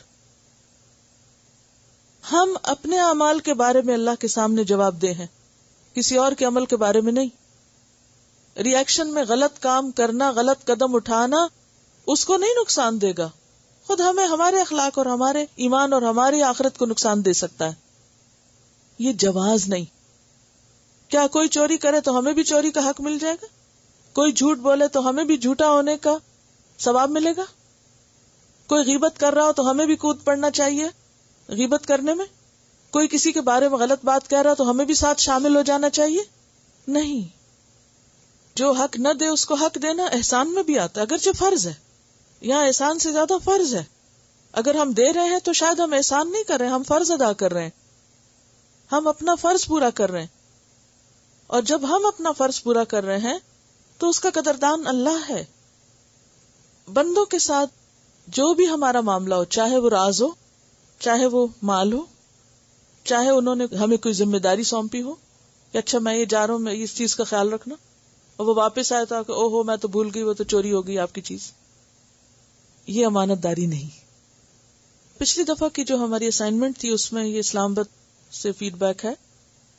باب المجالس میں ہم نے یہ تہیہ کیا تھا کہ اپنی ذات سے کسی کو تکلیف نہیں دیں گے، اور اس میں انہوں نے لکھا ہے کہ ہاسٹل کی طالبات نے شعوری کوشش کی اور اس میں 2 چیزیں سامنے آئیں. ایک تو یہ کہ کافی طالبات اس کوشش میں کامیاب رہیں کہ ان کی ذات سے کسی کو تکلیف نہ پہنچے. جو لوگ ہاسٹل میں رہے انہوں نے بھی اس بات کا خیال رکھا، اور جو ویکنڈ پہ گھروں میں گئے تو گھروں میں جا کر بھی اس بات کا خیال رکھا. مثلا سفر کرتے ہوئے سمٹ کر بیٹھے، اپنی چیزیں بھی سمیٹ کے رکھی تاکہ دوسروں کو اذیت نہ ہو. واش روم استعمال کرتے ہوئے اس بات کی یقین دہانی کی کہ نکلتے ہوئے کوئی ایسی چیز نہ چھوڑی جائے کہ جو دوسرے کے لیے باعث اذیت ہو، جیسے پانی گرا دینا یا فلش نہ کرنا یا کیئر لیسلی چیزوں کو یوز کرنا. مجلس سے نکلتے ہوئے دھیان رکھا گیا کہ کوئی چیز پیچھے نہیں چھوڑی گئی جس سے دوسروں کو اٹھانے کی تکلیف ہو، کیونکہ بعض اوقات ہم اپنی چیزیں غفلت میں بھول کے چھوڑ آتے ہیں اور پھر دوسرے پیچھے پیچھے ان چیزوں کو سمیٹتے رہتے ہیں اور دوسروں کے لیے ہم اذیت کا باعث بنتے ہیں. اپنی چیزوں کو سمیٹ کر رکھا گیا. ڈیوٹی پر وقت پر آئے لوگ اپنے حصے کا کام خود کیا، اور یہ امانت میں بھی شامل ہے. ڈیوٹی پر وقت پر آنا اور اپنی ذمہ داری یا جو کام ذمہ کیا گیا اس کو پورا کرنا. اور دوسری صورت یہ تھی کہ بعض لوگوں نے کوشش کے باوجود ان سے کچھ ایسی چیزیں ہو گئیں کہ جو اذیت کا باعث بنی، کیونکہ ہم انسان ہیں اور کبھی بھی ہمیشہ پرفیکشن نہیں ہوتی. مثلا دوسروں کے جوتے پہن لیے، پھر غلطی کا احساس ہوا اور ان کو ان کی جگہ پر رکھا گیا. وضو کرتے ہوئے زور زور سے پانی کے چھینٹے منہ پہ مارے تو احساس ہوا کہ چھینٹے اڑ کے دوسرے کے لیے اور سارے ماحول کے لیے تکلیف دہ ہیں. بات کرتے ہوئے دوسروں کے ہاتھ پہ ہاتھ مارا، پھر احساس ہوا. چیز لے کر واپس نہ کی گئی، پھر احساس ہوا، اور ایٹ لیسٹ یہ سوچ بیدار ہوئی کہ یہ چیزیں دوسروں کے لیے اذیت کا باعث ہیں اور ان سے بچنے کی شعوری کوشش کی گئی. تو انشاءاللہ تعالی اس ہفتے کے لیے خاص طور پر کیا ہوم ورک ہے آپ کا؟ امانتوں کو ادا کرنا. آپ ویکنڈ پہ اپنی سب چیزوں کا جائزہ لیں کہ کہیں آپ نے کسی سے کوئی کتاب ادھاری تو نہیں لی تھی اور وہ رکھ کے آپ بھول گئے ہوں. کسی سے کوئی کام کرنے کا وعدہ تو نہیں کیا تھا جو پورا نہ کر سکے ہوں، اسے پورا کریں. کوئی ایسا شخص تو نہیں کہ جس کا حق آپ صرف اس وجہ سے نہیں دے رہی کہ وہ آپ کا خیال نہیں رکھتا، اس کو اس کا حق دیں. اور کیا ہو سکتا ہے؟ اپنی ذمہ داریوں کی لسٹ بنائیں، اپنے وضو اور طہارت کا خیال رکھیں کہ وضو میں کوئی جگہ خشک تو نہیں رہتی. نمازوں کے اوپر توجہ کریں دوبارہ سے کہ رکوع سجود اور باقی فرائض صحیح طور پر ادا ہو رہے ہیں. زکوٰۃ کی ادائیگی کا حساب کریں کہ کوئی پچھلے سالوں کا کچھ بقایا تو نہیں رہتا. کوئی منت یا نظر آپ نے مانی ہو، کوئی صدقہ خیرات کرنے کی بات سوچی ہو تو کیا وہ پوری ہو گئی؟ اسی طرح اپنی ذمہ داریوں کی لسٹ بنانے کے بعد کہ اپنے والدین یا اولاد یا شوہر یا ہمسائے یا دیگر لوگوں سے معاملہ کرتے وقت مجھ پر کیا ذمہ داری ہے. تعلیمی ذمہ داری کا جائزہ لیں. سبق یاد کرنے کے معاملے میں اپنی امانت کو پورا کریں. یہ بتا رہی ہیں کہ ان کا بیٹا جو ہے وہ ڈاؤن ٹاؤن میں اپنے ساتھ لفافہ رکھتا ہے اور جہاں کوئی بوتل وغیرہ گری ہوئی دیکھتا ہے وہ اٹھا لیتا ہے اور اس کو صحیح جگہ پر رکھتا ہے ریسائکلنگ کے لیے. تو یہ اسے کہتی تھی کہ تم کیوں جمع دار بنے ہوئے کہ ہر چیز ہر جگہ سے اٹھاتے رہتے ہو. لیکن اس کے اندر یہ احساس تھا کہ یہ زمین ہمارے لیے امانت ہے اور اس کا خیال رکھنا اور اس کی یعنی ہر چیز کو اس کے اصل مقام پہ پہنچانا، اور شاید اللہ تعالیٰ کو یہی نیکی پسند آ جائے. تو بات یہ ہے کہ یہ ایک باشعور انسان ہونے کی علامت ہے کہ کوئی آپ کو نہ بھی کہے، آپ کی آنکھیں دیکھتی ہیں، آپ کا ضمیر ایک چیز کو محسوس کرتا ہے، آپ کو ایک چیز غلط نظر آتی ہے، تو آپ کس کے انتظار میں؟ اگر آپ حجاب کے ساتھ سڑک پر گری ہوئی کوئی چیز اٹھا کر اس کی صفائی کر دیتے ہیں یا صحیح جگہ پہ رکھتے ہیں، یا کم از کم اگر آپ کہیں تفریح کے لیے جاتے ہیں، پارک وغیرہ میں جاتے ہیں، تو اپنے پھینکی ہوئی چیزوں کو خود اٹھا لیتے ہیں اور صحیح جگہ پر صفائی ستھرائی کا اہتمام کرتے ہیں، جو انسٹرکشنز دی ہوئی ہیں ان کو فالو کرتے ہیں، تو یہ سب بھی ایک اسلام کی عملی چلتی پھرتی تبلیغ ہے. اور ان چیزوں کی اصولوں کی پابندی نہ کرنا اور جو کہا گیا اس کو نہ ماننا اور اس کا خیال نہ کرنا، یہ سب پھر خیانت میں شامل ہو جاتا ہے. وآخر دعوانا ان الحمد للہ رب العالمین. سبحانک اللہم وبحمدک نشہد ان لا الہ الا انت نستغفرک ونتوب الیک. السلام علیکم ورحمۃ اللہ وبرکاتہ. نحمده ونصلی علی رسولہ الکریم. اما بعد فاعوذ باللہ من الشیطان الرجیم. بسم اللہ الرحمن الرحیم. رب اشرح لی صدری ویسر لی امری واحلل عقدۃ من لسانی یفقہوا قولی. ایک دفعہ درود شریف پڑھ لیجیے.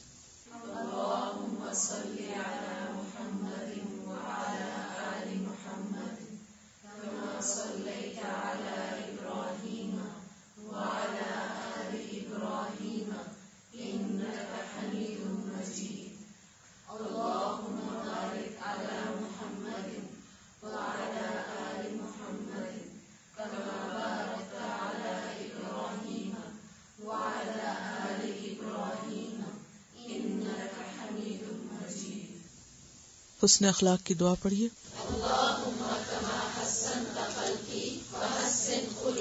دوسری دعا بھی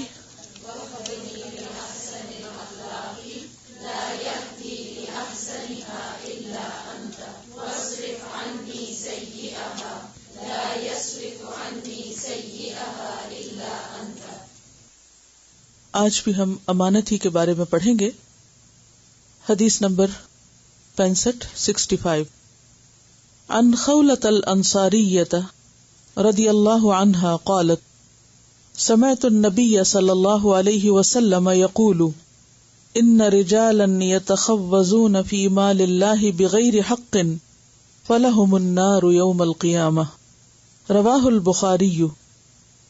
سیدہ خولہ الانصاریہ رضی اللہ عنہا سے روایت ہے کہ میں نے رسول اللہ صلی اللہ علیہ وسلم کو فرماتے ہوئے سنا، بلا شبہ کچھ لوگ اللہ کے مال میں ناجائز تصرف کرتے ہیں، پس ایسے لوگوں کے لیے قیامت کے دن جہنم کی آگ ہے. اس حدیث کو حضرت خولہ نے روایت کیا ہے. حضرت خولہ جیسے کہ ان کے نام سے یہاں ظاہر ہے کہ یہ انصاری خاتون ہے، یعنی مدینہ منورہ سے ہیں. ان کا نام خولہ اور کنیت ام شریک تھی. یہ قبیلہ سلیم سے تھی. ان کا نسب نامہ کچھ یوں ہے: خولہ بنت حکیم بن امیہ بن حارثہ. ان کا نکاح حضرت عثمان بن مظعون سے ہوا جو بہت رتبے کے صحابی تھے. حضرت عثمان بن مظعون نے جب وفات پائی جنگ بدر کے بعد تو حضرت خولہ نے دوسرا نکاح نہیں کیا. صحیح بخاری کی ایک روایت میں آتا ہے کہ انہوں نے اپنے آپ کو حضور صلی اللہ علیہ وسلم کے لیے پیش بھی کیا تھا. حضرت صلی اللہ علیہ وسلم سے 15 احادیث انہوں نے روایت کی ہیں. اسد الخامہ میں ان کے بارے میں آتا ہے. اسد الغابہ صحابہ کے حالات کے بارے میں کتاب ہے کہ وہ ایک نیک خاتون تھی، اور مسند میں ہے کہ تصوم النہار و تقوم اللیل، دن کو روزہ رکھتی اور رات کو عبادت کرتی تھی. ابتدا میں انہیں زیور کا بہت شوق تھا، تو ایک مرتبہ آپ صلی اللہ علیہ وسلم سے عرض کیا کہ اگر طائف فتح ہو تو فلاں عورت کا زیور آپ مجھے دیجیے. تو آپ نے فرمایا اگر خدا اس کی اجازت نہ دے تو میں کیا کر سکتا ہوں. یعنی آپ نے ایسا کوئی وعدہ نہیں کیا. بہرحال ان سے جو حدیث روایت ہے وہ حدیث امانت کے بارے میں ہے، اور یہ امانت مالی امانت ہے.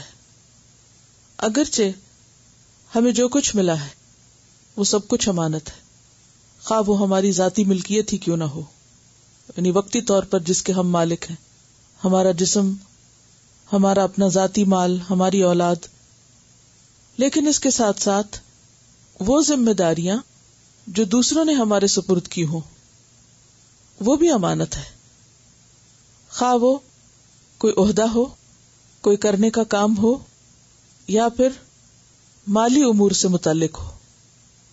یعنی اگر کہیں پر کوئی شخص بیت المال کا ذمہ دار ہے، یعنی لوگ اپنے صدقہ خیرات جہاں جمع کراتے ہیں وہ ان کا منتظم ہے، اور پھر وہ اس مال کو اس طرح نہیں خرچ کرتا جیسے کرنا چاہیے، یعنی اللہ تعالیٰ نے اس کے بارے میں جو حدود بتائی ہیں ان حدود کا خیال نہیں رکھتا، یا پھر یہ کہ لوگ جس مقصد کے لیے دیتے ہیں، جس کام کے لیے دیتے ہیں، وہ کام ان سے نہیں لیتا، تو یہ تمام امور ناجائز تصرف میں آتے ہیں.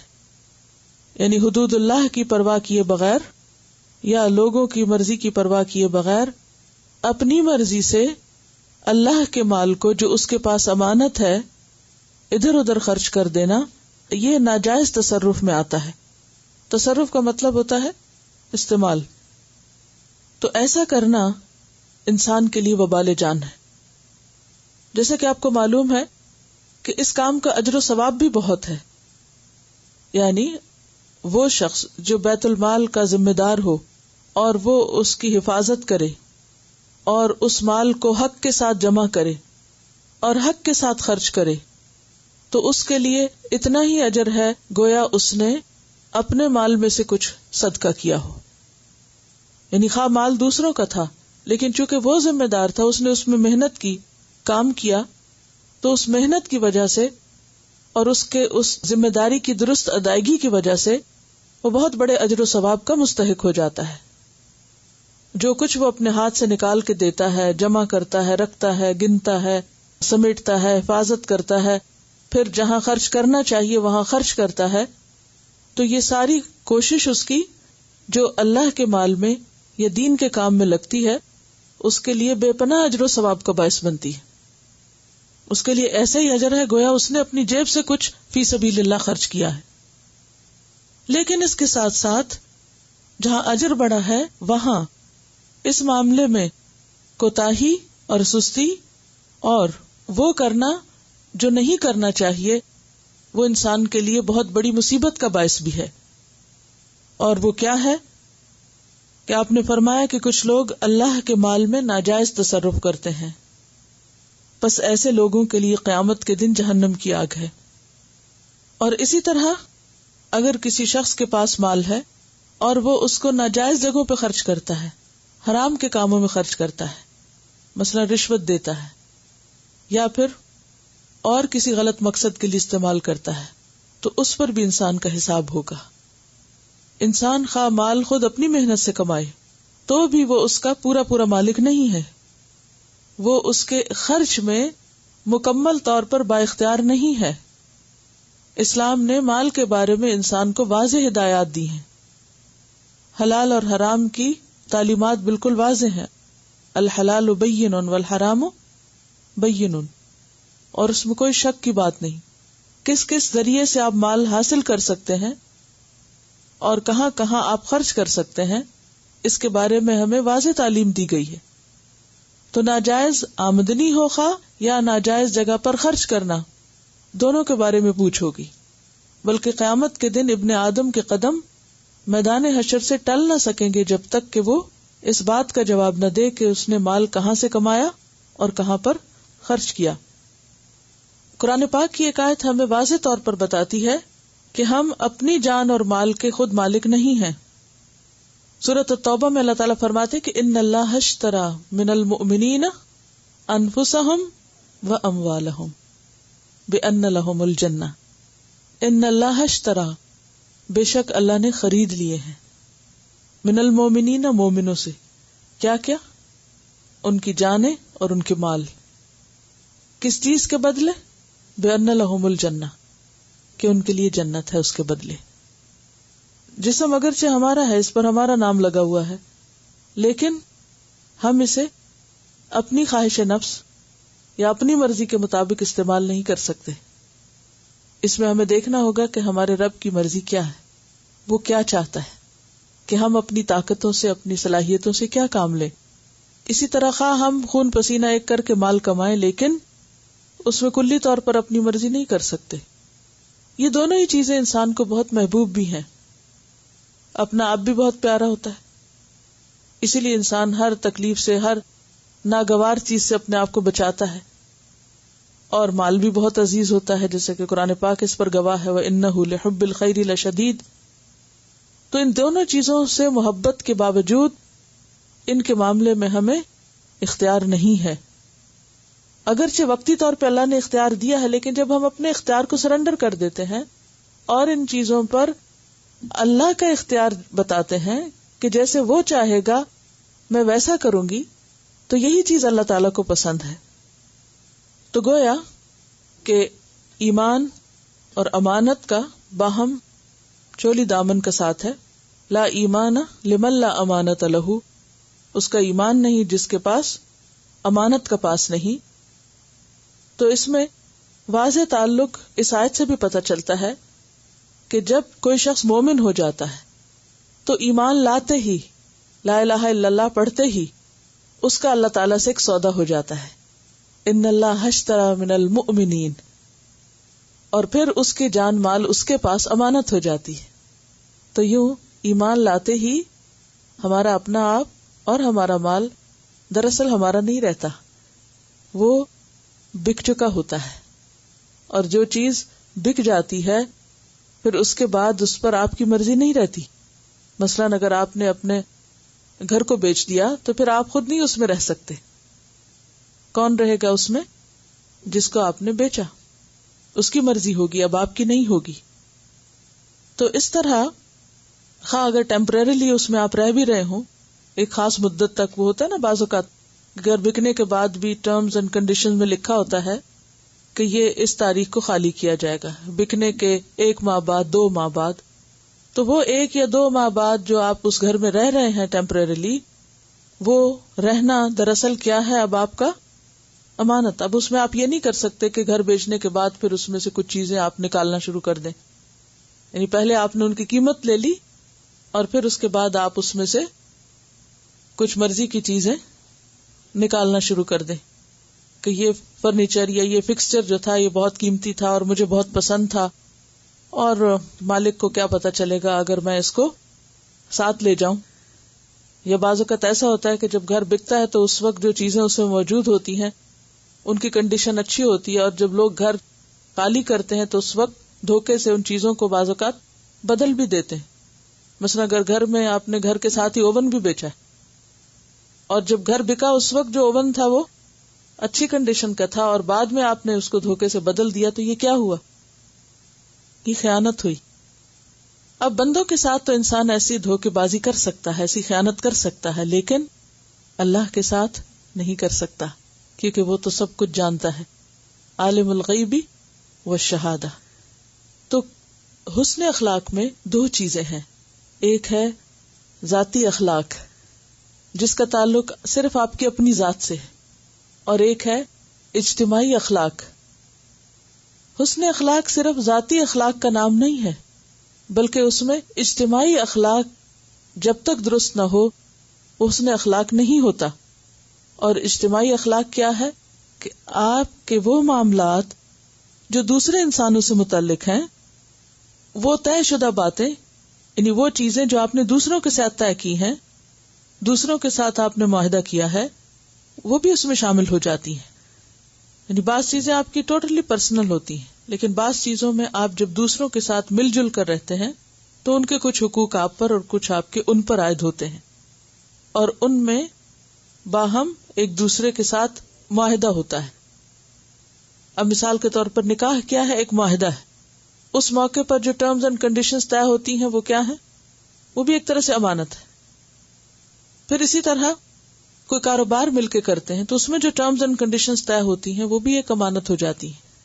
اور اسی طرح باقی تمام معاملات میں، مثلاً آپ کہیں پر جاب کرتے ہیں تو جاب کی جو ٹرمز اینڈ کنڈیشنز ہیں وہ سب کیا ہیں؟ آپ کے اوپر امانت ہے کہ آپ ان کو فلفل کریں گے، جس کے عوض آپ کو پیسے دیے جائیں گے.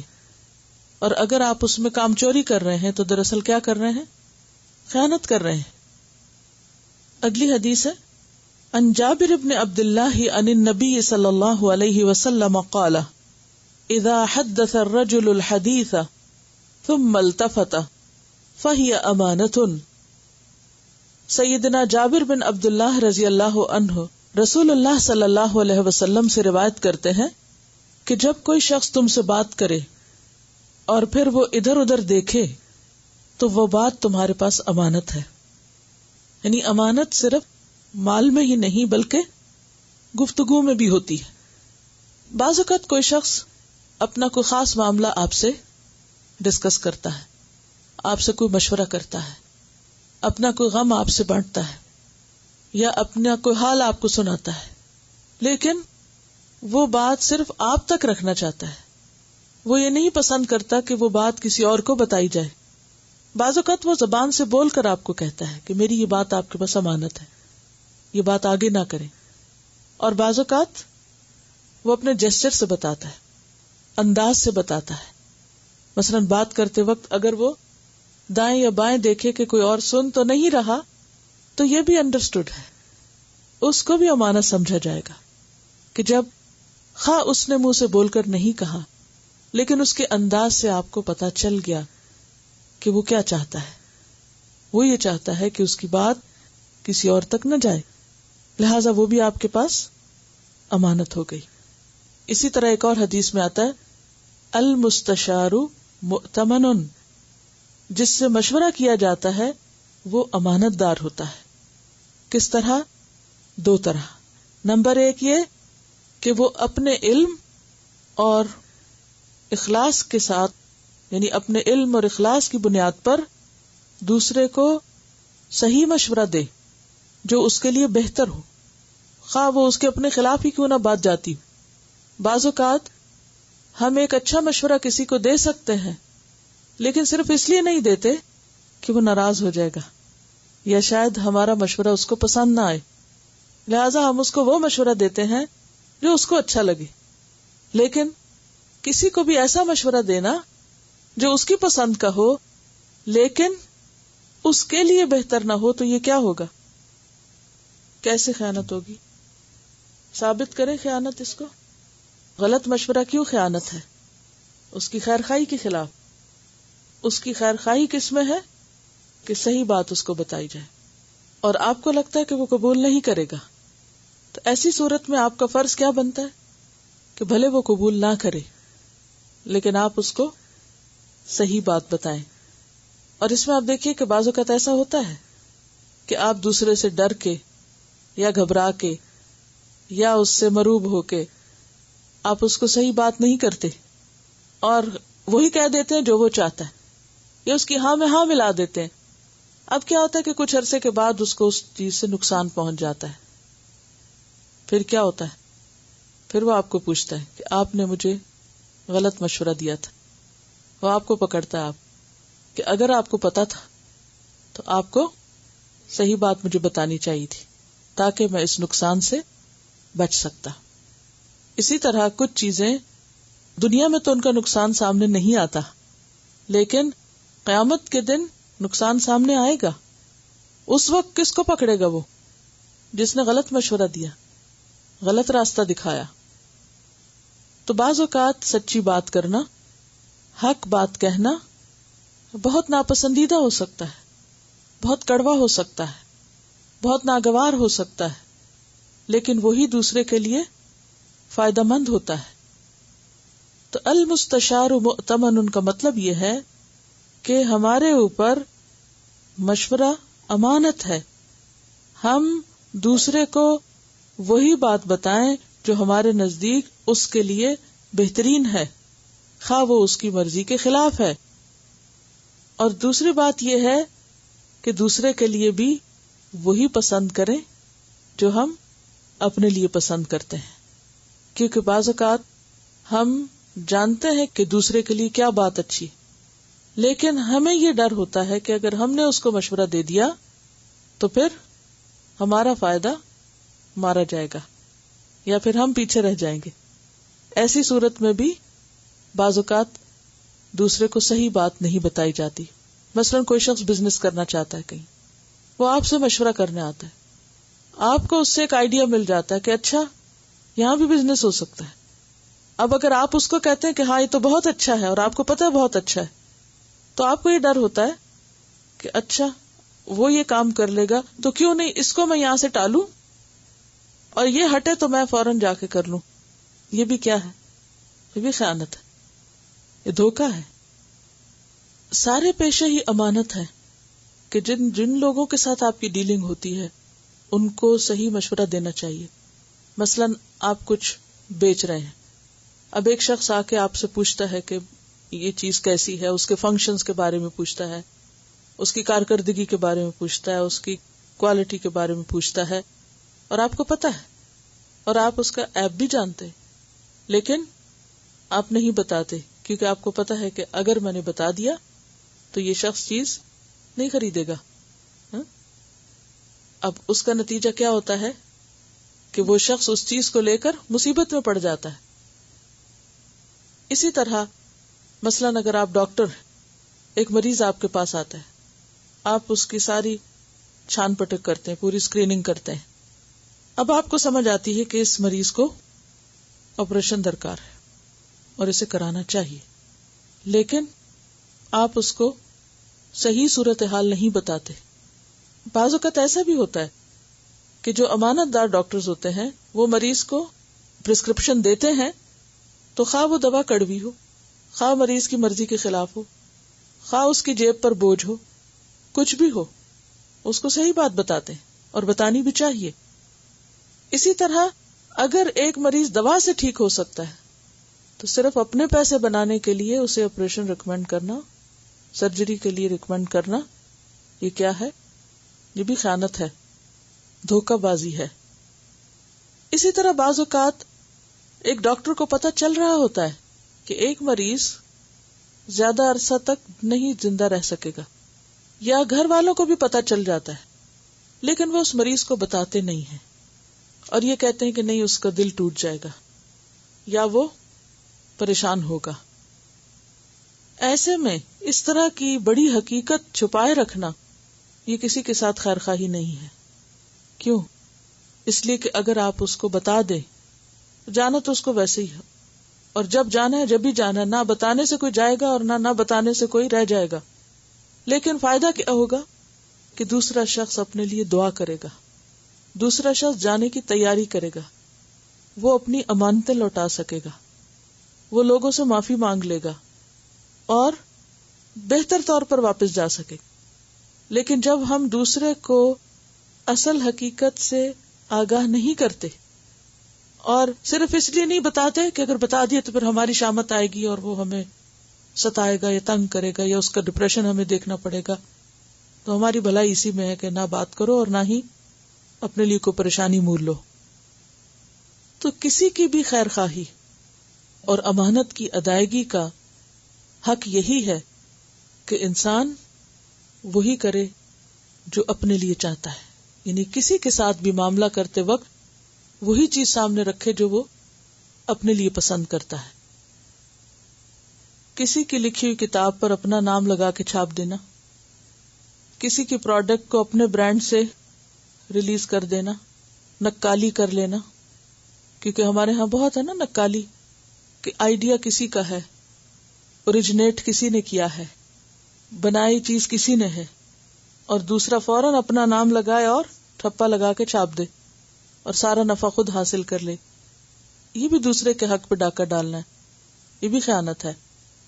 تو بات یہ ہے کہ بات کرتے وقت اگر کوئی شخص اس بات کو صرف سامنے والے تک محدود رکھنا چاہے تو اس بات کو آگے نہیں بیان کرنا چاہیے. اسی طرح دوسروں کے راز، خواہ وہ بات سے متعلق ہو یا کسی اور چیز سے متعلق ہو، وہ بھی نہیں آگے بیان کرنے چاہیے. اس کے بارے میں ایک حدیث ہے، ان عبداللہ ابن جعفر قال اردفنی رسول اللہ صلی اللہ علیہ وسلم ذات یوم خلفہ فأسر الی حدیثا لا احدث به احدا من الناس، رواہ مسلم کتاب فضائل الصحابہ. سیدنا عبداللہ بن جعفر رضی اللہ عنہ کہتے ہیں کہ رسول اللہ صلی اللہ علیہ وسلم نے ایک دن مجھے اپنے پیچھے بٹھایا، یعنی سواری پر. ردیف کہتے ہیں پیچھے بیٹھنے والا. کہ رسول اللہ صلی اللہ علیہ وسلم نے ایک دن مجھے اپنے پیچھے بٹھایا اور آہستہ سے ایک بات فرمائی جس کو میں کسی سے بیان نہ کروں گا. یعنی آہستہ سے بیان کرنے کا مطلب کیا تھا کہ صرف وہی سن سکیں. تو اس سے آپ اندازہ لگائیں کہ صحابہ کرام کے اندر امانت کا کتنا پاس تھا، کہ آپ نے نہیں کہا کہ اچھا یہ بات کسی کو نہیں بتانا، کیونکہ ہر بات بول کر نہیں کہی جا سکتی.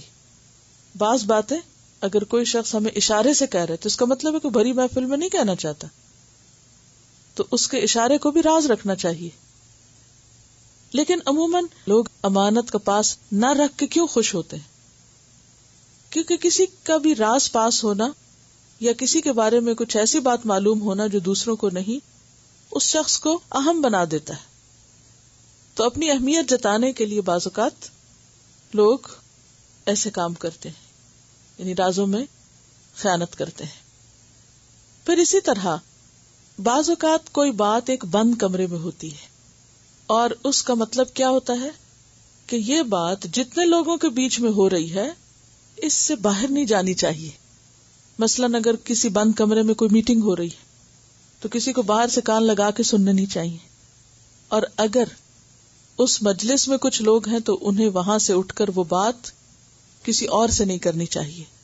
کچھ باتیں تو ایسی ہوتی ہیں کہ جو اوپنلی ہوتی ہیں، لیکن کچھ باتیں ضرورت کے تحت جن کا سب سے کوئی مقصد نہیں، تعلق نہیں اور سب کے فائدے کی نہیں، اور اس میں کچھ لوگوں کی یا کسی کاز کی مصلحت ہے اور لوگ اس کو دوسروں سے ہٹ کر الگ بیٹھ کے کر رہے ہیں، تو ایسی باتوں کو بھی کہیں اور ذکر نہیں کرنا چاہیے. کیونکہ حدیث میں آتا ہے کہ المجالس بالامانہ، اور ایک اور جگہ پر آتا ہے المجالس بالامانات، کہ مجلسیں بھی راز ہوتی ہیں، مجلسیں بھی امانت ہوتی ہیں. مثلاً آپ دیکھتے ہیں کہ آپ کے گھر میں آپ کے شوہر یا بھائی یا بیٹے مختلف کام کرتے ہیں. کوئی کسی آفس میں جاب کرتا ہے، کوئی کسی فیکٹری میں کام کرتا ہے، کوئی کسی اور جگہ پر ہے، کوئی کہیں بزنس کر رہا ہے. تو عموماً کیا ہوتا ہے، کیا گھر آ کر وہ ساری بات آپ سے کرتے ہیں؟ ہر بات آپ کو بتاتے؟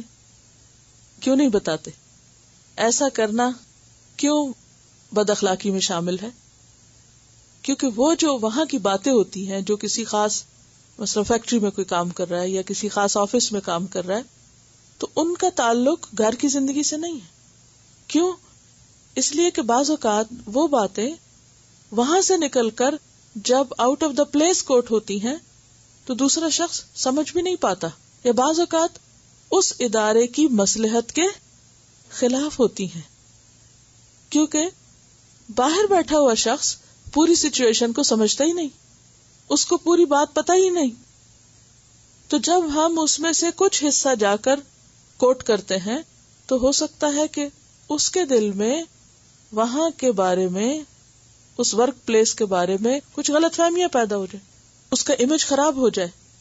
تو ایسی صورت میں یہ چیزیں بھی امانت میں شامل ہیں اور بلا ضرورت غیر متعلق لوگوں سے ڈسکس نہیں کرنی چاہیے. اسی طرح بعض اوقات کوئی مجلس ایسا امانت تو نہیں ہوتی بظاہر کیونکہ اس میں کوئی راز کی بات ہو رہی. مثلاً اس وقت کا یہ لیکچر آپ بھی سن رہے ہیں اور دنیا کے کسی کونے میں بیٹھ کر جہاں انٹرنیٹ کنیکشن ہے کوئی بھی شخص سن سکتا ہے. تو یہ مجلس راز نہیں ہے، لیکن پھر بھی راز ہے. اور وہ کیا ہے کہ یہاں جو بات جیسے کی گئی ہے جس کانٹیکس میں کی گئی ہے اس کو اس کے ساتھ کوٹ کیا جائے. یہ نہیں کہ اس کا ایک حصہ لے لیا جائے یا کوئی بات بیچ میں سے اڑا لی جائے اور اس کو مس کوٹ کیا جائے. یہ بھی خیانت ہوتی ہے, یہ بھی مس لیڈنگ ہوتی ہے, کیونکہ جب آؤٹ آف کانٹیکس کوئی بات کی جاتی ہے تو وہ معنی نہیں دیتی جو اس کا اصل معنی ہے. اور یہ صرف کسی علم کی مجلس سے متعلق نہیں, اگر آپ اللہ کی کتاب کے ساتھ بھی یہ کریں گے تو خیانت ہوگی. مثلاً قرآن مجید کی آیتوں کو ہر قسم کے لوگ اپنی مرضی کے مطابق یا خلاف کوٹ کرتے رہتے ہیں. اب سنو, قرآن پاک میں لکھا ہوا لا تقربوا الصلاۃ وانتم سکارا. اب اگر کوئی شخص وانتم سکارا کو کوٹ نہ کرے اور صرف پہلے حصے کو لے, لا تقربوا الصلاۃ کے نماز کے تو قریب ہی نہ جاؤ, یہ قرآن میں لکھا ہے, تو کیا ہوگا؟ بالکل الٹ مطلب ہوگا. اسی طرح احادیث کا معاملہ بھی ہے, اسی طرح تاریخی واقعات بھی ہیں. تو تمام چیزوں کو جس حیثیت میں وہ ہیں اس حیثیت کے مطابق ہی بیان کرنا چاہیے. اس کے خلاف بیان کیا جائے تو یہ بھی خیانت ہو جاتی ہے, اور بعض اوقات فائدے کی بجائے نقصان دیتی ہے. بعض چیزیں بظاہر وقتی طور پر ہمیں نقصان دہ نظر نہیں آتی, لیکن ایک بات ہمیشہ یاد رکھیے کہ جس چیز سے اللہ سبحانہ وتعالی نے منع کر دیا اس میں کوئی خیر ہو ہی نہیں سکتی, ہو ہی نہیں سکتی. اور مثلاً جھوٹ ہے, وقتی طور پر اگر انسان جسٹیفائی کرتا ہے, کوئی جھوٹ بولنے کے لیے اپنے آپ کو منا لیتا ہے کہ اس کا اتنا اور اتنا اور اتنا فائدہ ہے, لیکن اللہ کے نزدیک وہ چیز فائدہ مند نہیں ہے. ہو سکتا ہے وقتی طور پر نظر آئے بھی, لیکن الٹیمیٹلی کہیں نہ کہیں اس کا نقصان ضرور ظاہر ہو کر رہے گا. اور بعض اوقات فائدہ ہوتا بھی ہے, جیسے شراب کے بارے میں آتا ہے کہ یسألونک عن الخمر قل فیہما اسم کبیر ومنافع للناس, کہ اس میں بہت بڑا گناہ بھی ہے اور کچھ فائدے بھی ہیں. تو بعض اوقات ایک حرام چیز کے کچھ وقتی یا جزوی کوئی فائدے ہو بھی سکتے ہیں, لیکن اس کے نقصان, جیسے کہ شراب کے بارے میں فرمایا وَإِثْمُهُمَا أَكْبَرُ مِن نَفْعِهِمَا, اس کے نفع یا فائدے سے کہیں زیادہ بڑے. اسی طرح عام روزمرہ زندگی میں کھیل کود کے مواقع پر جس میں بظاہر کسی کا کوئی بڑا فائدہ یا نقصان نظر نہ بھی آئے, چیٹنگ سے کام لینا یا دھوکہ دینا, یہ بھی خیانت میں شامل ہوتا ہے. اس کے بارے میں ایک سٹوری ہے ایک پلیئر کی. A true tale of integrity. A while back, there was a story about Ruben Gonzalez, who was in the final match of his first professional racquetball tournament. He was playing the perennial champion for his first shot at a victory on the pro circuit. At match point in the fifth and final game, Gonzalez made a super kill shot into the front corner to win the tournament. The referee called it good, and one of the linemen confirmed the shot was a winner. But after a moment's hesitation, Gonzalez turned and declared that his shot had skipped into the wall, hitting the floor first. As a result, the serve went to his opponent, who went on to win the match. Ruben Gonzalez walked off the court. Everyone was stunned.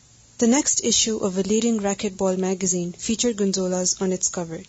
The lead editorial searched and questioned for an explanation for the first ever occurrence on the professional racquetball circuit. Who could ever imagine it in any sport or endeavor? Here was a player with everything officially in his favor, with victory in his grasp, who disqualifies himself at match point and loses. When asked why he did it, Gonzalez replied, "It was the only thing I could do to maintain my integrity." اس میں ایک racket بال کے game میں کھیل رہے تھے. انہوں نے جب بال کو مارا تو آخری بار میں جب بال کو مارا تو لگا تھا اپیرنٹلی ریفری کو بھی اور دوسرے لوگوں کو بھی کہ ان کا پوائنٹ ہو گیا ہے, مگر جو ان کو نظر آیا تھا وہ آبویسلی تھا کہ ان کا پوائنٹ نہیں ہوا, اور اگر ان کا پوائنٹ ہو جاتا اس وقت تو یہ جیت جاتے پورے ٹورنامنٹ کو. مگر انہوں نے ایک دم کہہ دیا کہ نہیں, میرا پوائنٹ نہیں ہوا کیونکہ بال پہلے زمین کو لگ چکا تھا. اس کی وجہ سے جو ہے باری دوسرے شخص کی ہو گئی اور یہ ہار گئے. تو لوگوں کو بہت حیرانی ہوئی کہ یہ تو جیتنے والے تھے, انہوں نے کیسے کہہ دیا کہ میرا پوائنٹ نہیں ہوا. تو انہوں نے کہا کہ it was the only thing I could do to maintain my integrity. اگر آپ اس جگہ ہوتے, ہم کہتے اللہ کی طرف سے ہوا ہے, اگر سب نے یہ گواہی دے دی ہے اور کسی کو نظر نہیں آیا تو اتنا فس کرنے کی کیا ضرورت ہے؟ مفت میں کامیابی ہاتھ آ رہی ہے تو آئی ہوئی نعمت کو کیا ٹھکرانا؟ ان کی غلطی ہے، ہماری غلطی تو نہیں، انہوں نے دیکھا نہیں. یعنی کیسی کیسی انسان جسٹیفیکیشن خود کو دے کر ایک ناجائز چیز کو جائز کر لیتا اپنے لیے، لیکن اپنا ضمیر تو بتاتا ہے نا. آپ دیکھیے کہ کسی بھی مقابلے میں کتنا بھی بڑا انعام لے کر آپ آ جائیں، اس کو آپ کسی دیوار پہ سجا دیں، کہیں رکھ دیں، آپ کو اس سے کیا حاصل ہوگا اگر آپ کے دل کے اندر ایک پنچنگ ہے، ڈسٹربنس ہے، بے سکونی ہے، ناراحتی ہے. وہ تو دیوار پہ لٹکا تو دیوار کو فائدہ دے رہا ہے، آپ کو تو کچھ نہیں دے رہا. لیکن انسان اس چھوٹے سے فرق کو سمجھ نہیں پاتا اور ضمیر کے اوپر بوجھ بڑھاتا چلا جاتا ہے. چاہے باہر سے ہمیں کوئی نہ بھی فتویٰ دے، ہمارا دل جانتا ہوتا ہے کیا صحیح اور کیا غلط ہے، اور جس کا ضمیر زندہ ہوتا ہے وہی دراصل امانت برت سکتا ہے. اسی لیے کہا گیا دین کے معاملات میں بھی استفت قلبک، اپنے دل سے فتویٰ لو، ولو افتوک، خواہ لوگ تم کو فتویٰ دے بھی دیں. یعنی ایک چیز جو آپ کے لیے ناجائز ہے، اگر سارے لوگ مل کے کہیں نہیں جائز ہے، کر لو کچھ نہیں ہوتا، کیا فرق پڑتا ہے، تو بھی کیا ہے وہ ناجائز ہے، کیونکہ آپ کا دل کہہ رہا ہے کہ وہ جائز نہیں. اور اس کی بہترین مثال حضرت عمر رضی اللہ تعالیٰ عنہ کے دور میں جب وہ رات کو گشت کر رہے تھے تو انہوں نے ایک گھر کے پاس سے گزرتے ہوئے سنا کہ ایک بچی اپنی ماں کو کہہ رہی ہے کہ دودھ میں پانی نہ ملاؤ، امیر المومنین نے منع کیا ہے. اور ماں کہہ رہی ہے کہ امیر المومنین کو کہاں خبر، اور وہ کہتی ہے کہ اللہ تو دیکھ رہا ہے. تو اصل امانت انسان کے اندر اسی وقت آ سکتی ہے جب یہ احساس تیز ہو جائے کہ اللہ تو دیکھتا ہے اگر کوئی نہیں بھی دیکھتا. اور کسی انسان کے ساتھ بھی امانت، اللہ کے ساتھ بھی، حقوق اللہ میں بھی، اور پھر حقوق العباد میں بھی. کسی انسان کے ساتھ آپ صحیح طور پر مخلص ہو ہی نہیں سکتے جب تک آپ اس کو وہ نہیں بتاتے جو اس کی آخرت کے لیے بہتر ہے، خواہ وہ آپ سے ناراض کیوں نہ ہو. اور پھر یہ ہے کہ خاص طور پر ابتدا سے ہی بچوں کے اندر ان عادات کو پیدا کرنا بے حد ضروری ہے، کیونکہ بڑے ہو کر عادتیں بدلنا مشکل ہو جاتا ہے. اور پھر انسان ساری زندگی ایک چیز کو دیکھتے دیکھتے اتنا عادی ہو جاتا ہے کہ جو ناحق ہے، ناجائز ہے، وہ جائز نظر آنے لگتا ہے. کیونکہ اللہ تعالیٰ نے امانت کو انسان کی فطرت میں رکھا ہے. اور اس کے بارے میں ایک حدیث ہے بہت خوبصورت. اس حدیث کو بخاری اور مسلم دونوں نے روایت کیا ہے. وعن حذیفہ بن الیمان رضی اللہ عنہ، حذیفہ بن یمان رضی اللہ عنہ سے روایت ہے، قال، انہوں نے کہا، حدثنا رسول اللہ صلی اللہ علیہ وسلم حدیثین، حدیث بیان کی ہم سے رسول اللہ صلی اللہ علیہ وسلم نے 2 حدیثیں. تو اس سے کیا پتہ چلتا ہے کہ خود لفظ حدیث آپ کی حدیث کے لیے صحابہ کرام نے بھی استعمال کیا ہے. قد رأیت احدہما وانا انتظر الآخر، میں نے ان میں سے ایک بات کو تو دیکھ لیا ہے، یعنی 2 باتیں آپ نے مجھے بیان کی اور ایک کو میں دیکھ چکا ہوں اور میں دوسرے کا انتظار کر رہا ہوں. حدثنا، آپ نے ہم سے بیان کیا، ان الامانۃ، کہ بے شک امانت، نزلت فی جذر قلوب الرجال، لوگوں کے دلوں کی جڑ میں اتری ہے. یعنی امانت دل کی جڑ کے اندر ڈال دی گیا. آپ کو معلوم ہے کہ انسانی جسم میں سب سے پہلے کیا چیز بنتی ہے؟ دل بنتا ہے. یعنی دل دھڑکتا ہے تو زندگی کا آغاز ہوتا ہے، بالکل ابتدائی سٹیج پر. اور پھر جب وہ بن ہی رہا ہوتا ہے تو اس کی جو جڑیں ہیں، ابتدا میں جیسے خون کی نالیاں ہیں، تو خون کی نالیاں کیسے نظر آتی ہیں؟ جیسے روٹس ہو، جڑوں کی طرح. تو اللہ سبحانہ تعالیٰ نے امانت کو لوگوں کے دلوں کی جڑ میں اتارا ہے. یعنی پہلی چیز ہے جو انسان کے اندر انگرین کر دی گئی، رکھ دی گئی، فطرت میں ہے. لہذا کوئی یہ نہیں کہہ سکتا کہ مجھے پتہ ہی نہیں امانت کیا چیز ہوتی ہے یا مجھے خبر نہیں. وہ تو اندر رکھ دی گئی، جس کو ہم ضمیر کہتے ہیں، اور جو بیچ میں اٹھ اٹھ کے بتاتا رہتا ہے وہ دراصل اسی امانت کا احساس ہے. اور پھر آپ دیکھیے کہ قرآن پاک میں آتا ہے نا، اِنَّا عَرَضْنَا الْأَمَانَةَ عَلَى السَّمَاوَاتِ وَالْأَرْضِ وَالْجِبَالِ فَأَبَيْنَا يَحْمِلْنَهَا وَأَشْفَقْنَ مِنْهَا وَحَمَلَهَا الْإِنسَانُ، کہ ہم نے امانت کو زمین اور آسمان اور پہاڑوں پر اتارا اور انہوں نے اٹھانے سے انکار کر دیا اور انسان نے اس کو اٹھا لیا. تو انسان کی پیدائش اور انسان کی جو تخلیق ہے اس کے آغاز میں ہی اس کے اندر اس کی سینس رکھ دی جاتی ہے. دیٹ از دیئر، پروگرامنگ ساتھ ہی ہے، کیونکہ بہت امپورٹنٹ اور بہت ہی جسے کہتے ہیں غیر معمولی چیز ہے کہ جس کے بغیر ایک اچھی زندگی کا تصور بھی نہیں ہو سکتا. کیونکہ امانت کوئی ایسی چیز نہیں کہ ایک لبادہ جو آپ اپنے اوپر اوڑھ لیں تو آپ الامین اور الصادق بن جائیں. یعنی یہ صرف کسی ظاہری اوڑھنے کا نام نہیں، یہ کسی لبادے کا نام نہیں، یا اوپر سے ٹھونسنے کا نام نہیں، بلکہ یہ کیا ہے؟ اندر سے اگنے کا نام ہے، اندر سے اٹھنے کا نام ہے. تو اللہ تعالیٰ نے رکھ دی، پوٹینشیل موجود ہے. پھر فرمایا ثم نزل القرآن، پھر نازل ہوا قرآن. فعلموا من القرآن، تو انہوں نے علم حاصل کیا قرآن سے. وعلموا من السنت، اور انہوں نے علم حاصل کیا یعنی اس کو جانا سنت سے. یعنی امانت کو قرآن اور سنت نے مزید نکھار کے واضح کر کے انسان کے سامنے رکھ دیا. ثم حدثنا عن رفع الامانتی، پھر آپ نے ہمیں امانت کے اٹھ جانے کا ذکر کیا. قال، فرمایا کہ امانت کیسے اٹھے گی، یعنی احساس کیسے ختم ہو جائے گا اس امانت کا.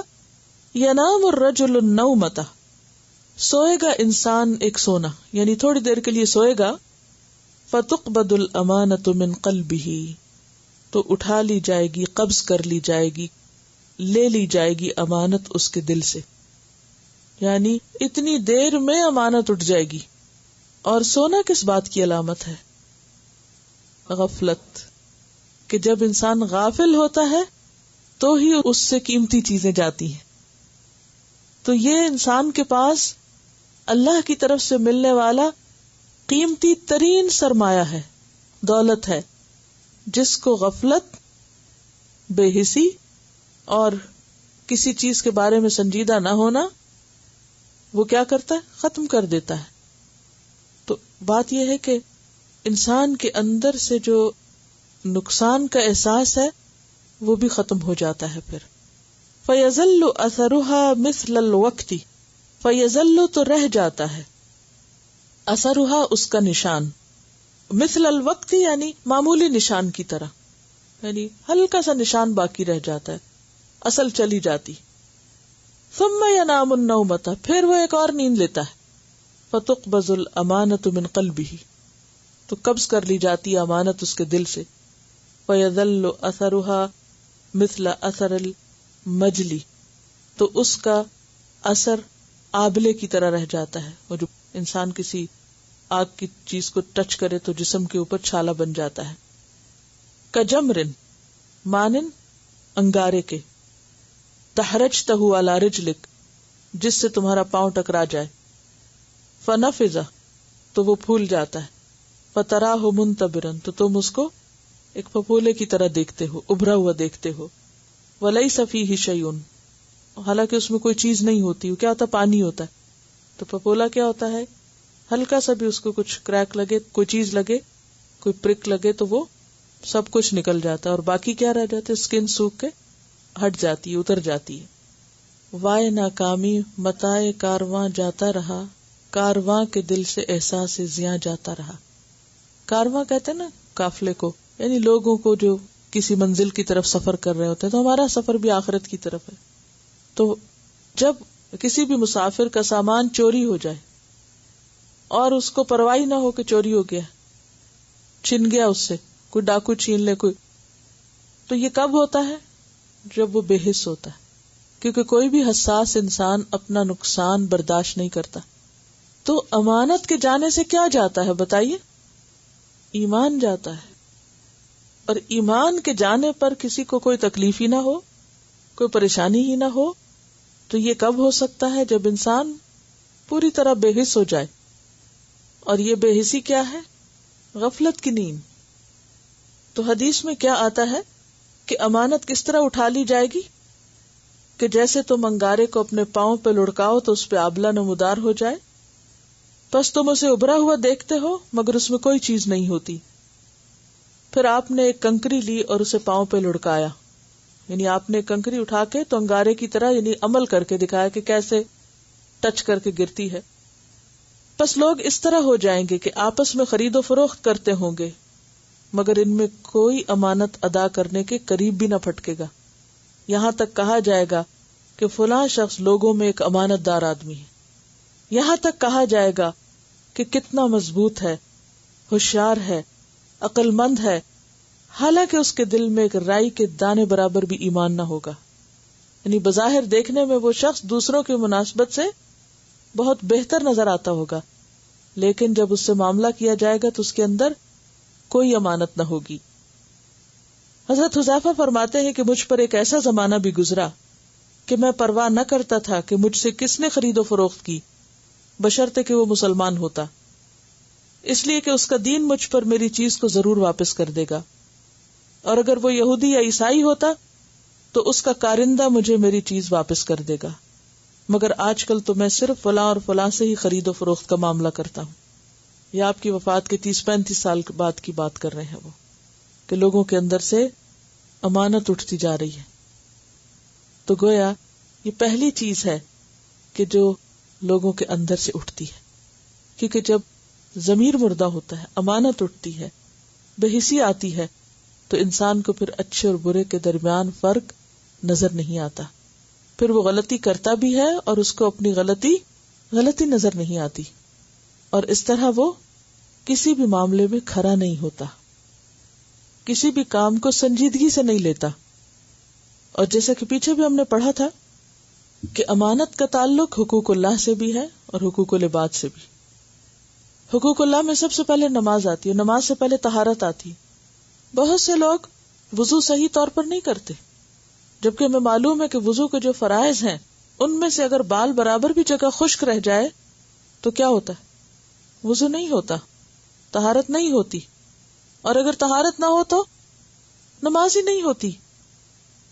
آپ ایک سروے کر کے دیکھ لیجئے کتنے فیصد لوگوں کو صحیح وضو کرنا آتا ہے، اور واقعی وہ اس بات میں احتیاط برتتے ہوں کہ جو کچھ وہ دھو رہے ہیں وہ پوری طرح دھل جائے اور کوئی بال برابر جگہ خشک نہ رہے. بہت سے لوگ مثلا نیل پالش لگا لیتے ہیں اور وہ کہتے ہیں کیا فرق پڑتا ہے، دل اچھا ہونا چاہیے، نیت نیک ہونی چاہیے. دین اتنا ریجڈ نہیں ہے کہ چھوٹی چھوٹی باتوں پہ فس کریٹ کر دے. بات یہ ہے کہ ہمیں ایک کام کرنے کو کہا گیا ہے اور اس میں کچھ بھی ایکسکلوڈ نہیں کیا گیا. یہ نہیں کہا گیا کہ ہاں اگر تم ہاتھوں پہ کچھ لگا لو گے اور اس کے اندر پانی اسکن پہ نہیں بھی جائے گا تو بھی تمہارا وضو ہو جائے گا. یہ تو فلسفہ ہم نے خود گھڑا نا اپنے دل کو مطمئن کرنے کے لیے. اور یہ مطمئن اسی وقت ہوتا ہے جب ہم اپنے ضمیر کو تھپکا کے سلا دیتے ہیں، بس ٹھیک ہے، کچھ نہیں ہوتا، میری نیت جتنی صاف ہے. اور اوپر سے شیطان آ کے ہمیں بہت مطمئن کر دیتا ہے کہ ہاں دیکھو تو تم فلاں اور فلاں سے کتنے اچھے ہو، فلاں کے اندر تو یہ بات بھی نہیں اور وہ بھی نہیں، لہذا تم اگر یہ اتنی چھوٹی سی بات کر بھی لوگے تو اس سے کوئی فرق نہیں پڑتا. پھر نماز کی باری آتی، کتنے لوگوں کو رکوع اور سجدہ صحیح طور پہ کرنا آتا ہو، فرائض کا معاملہ ہے. پھر اسی طرح زکوٰۃ دینے کا معاملہ ہے، کتنے لوگ باقاعدہ کیلکولیٹ کرتے اور ایک ایک چیز نکال کے رکھتے ہوں کہ ہاں ان سب چیزوں کو شامل کرنا ہے زکوٰۃ میں. بعض اوقات ہم زکوٰۃ دے دیتے ہیں، اچھا ہاں بینک میں اتنے رکھے ہوئے ہیں، وہ گولڈ اتنا، میرا خیال اتنا ہوگا، چلو ایک اندازہ کر لو. نہیں، یہ فریضے کا معاملہ ہے، آپ کو ایک ایک پائی جمع کرنی ہے اس میں.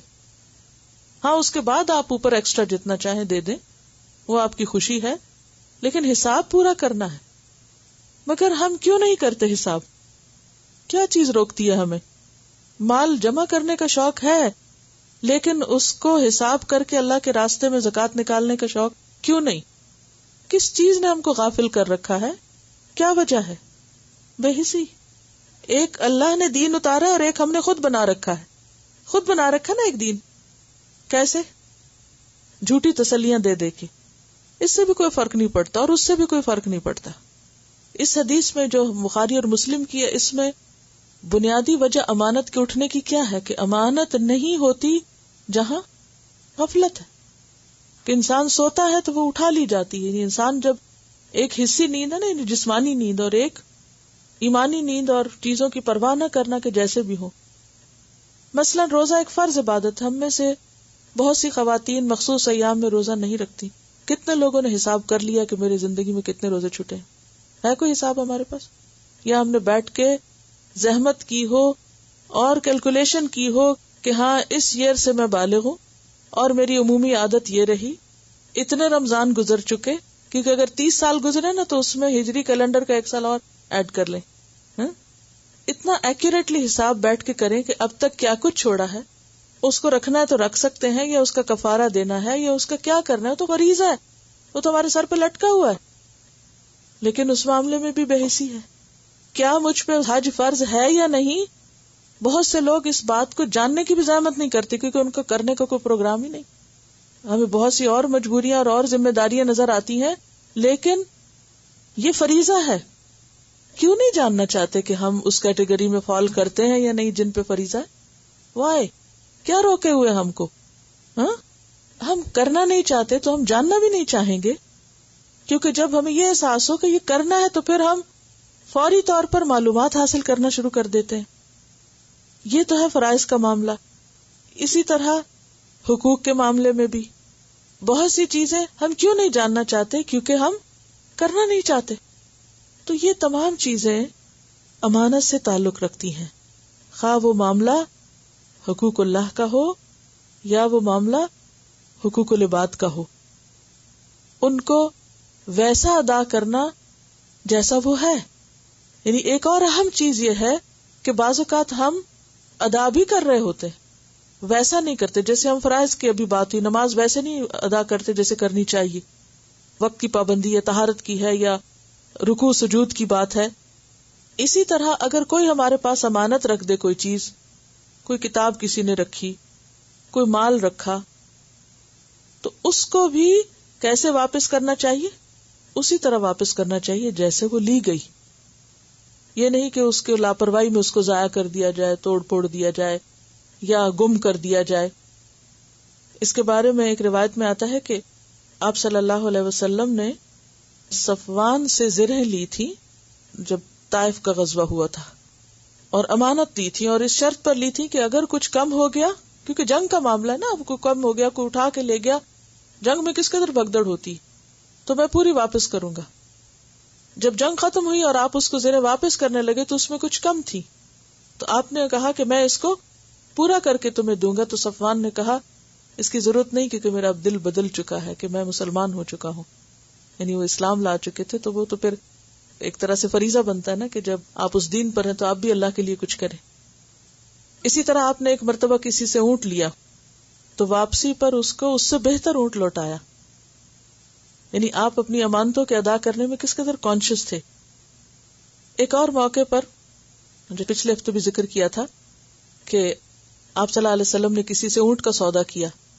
اونٹ کی قیمت زیادہ تھی لیکن مالک کو پتا نہیں تھا. بیچنے کے بعد جب وہ پچھتایا تو انہی کے گروہ میں سے کہا کسی عورت نے کہ جس شخص نے تم سے سودا کیا ہے وہ بہت روشن چہرے والا ہے، وہ تمہیں دھوکہ نہیں دے گا.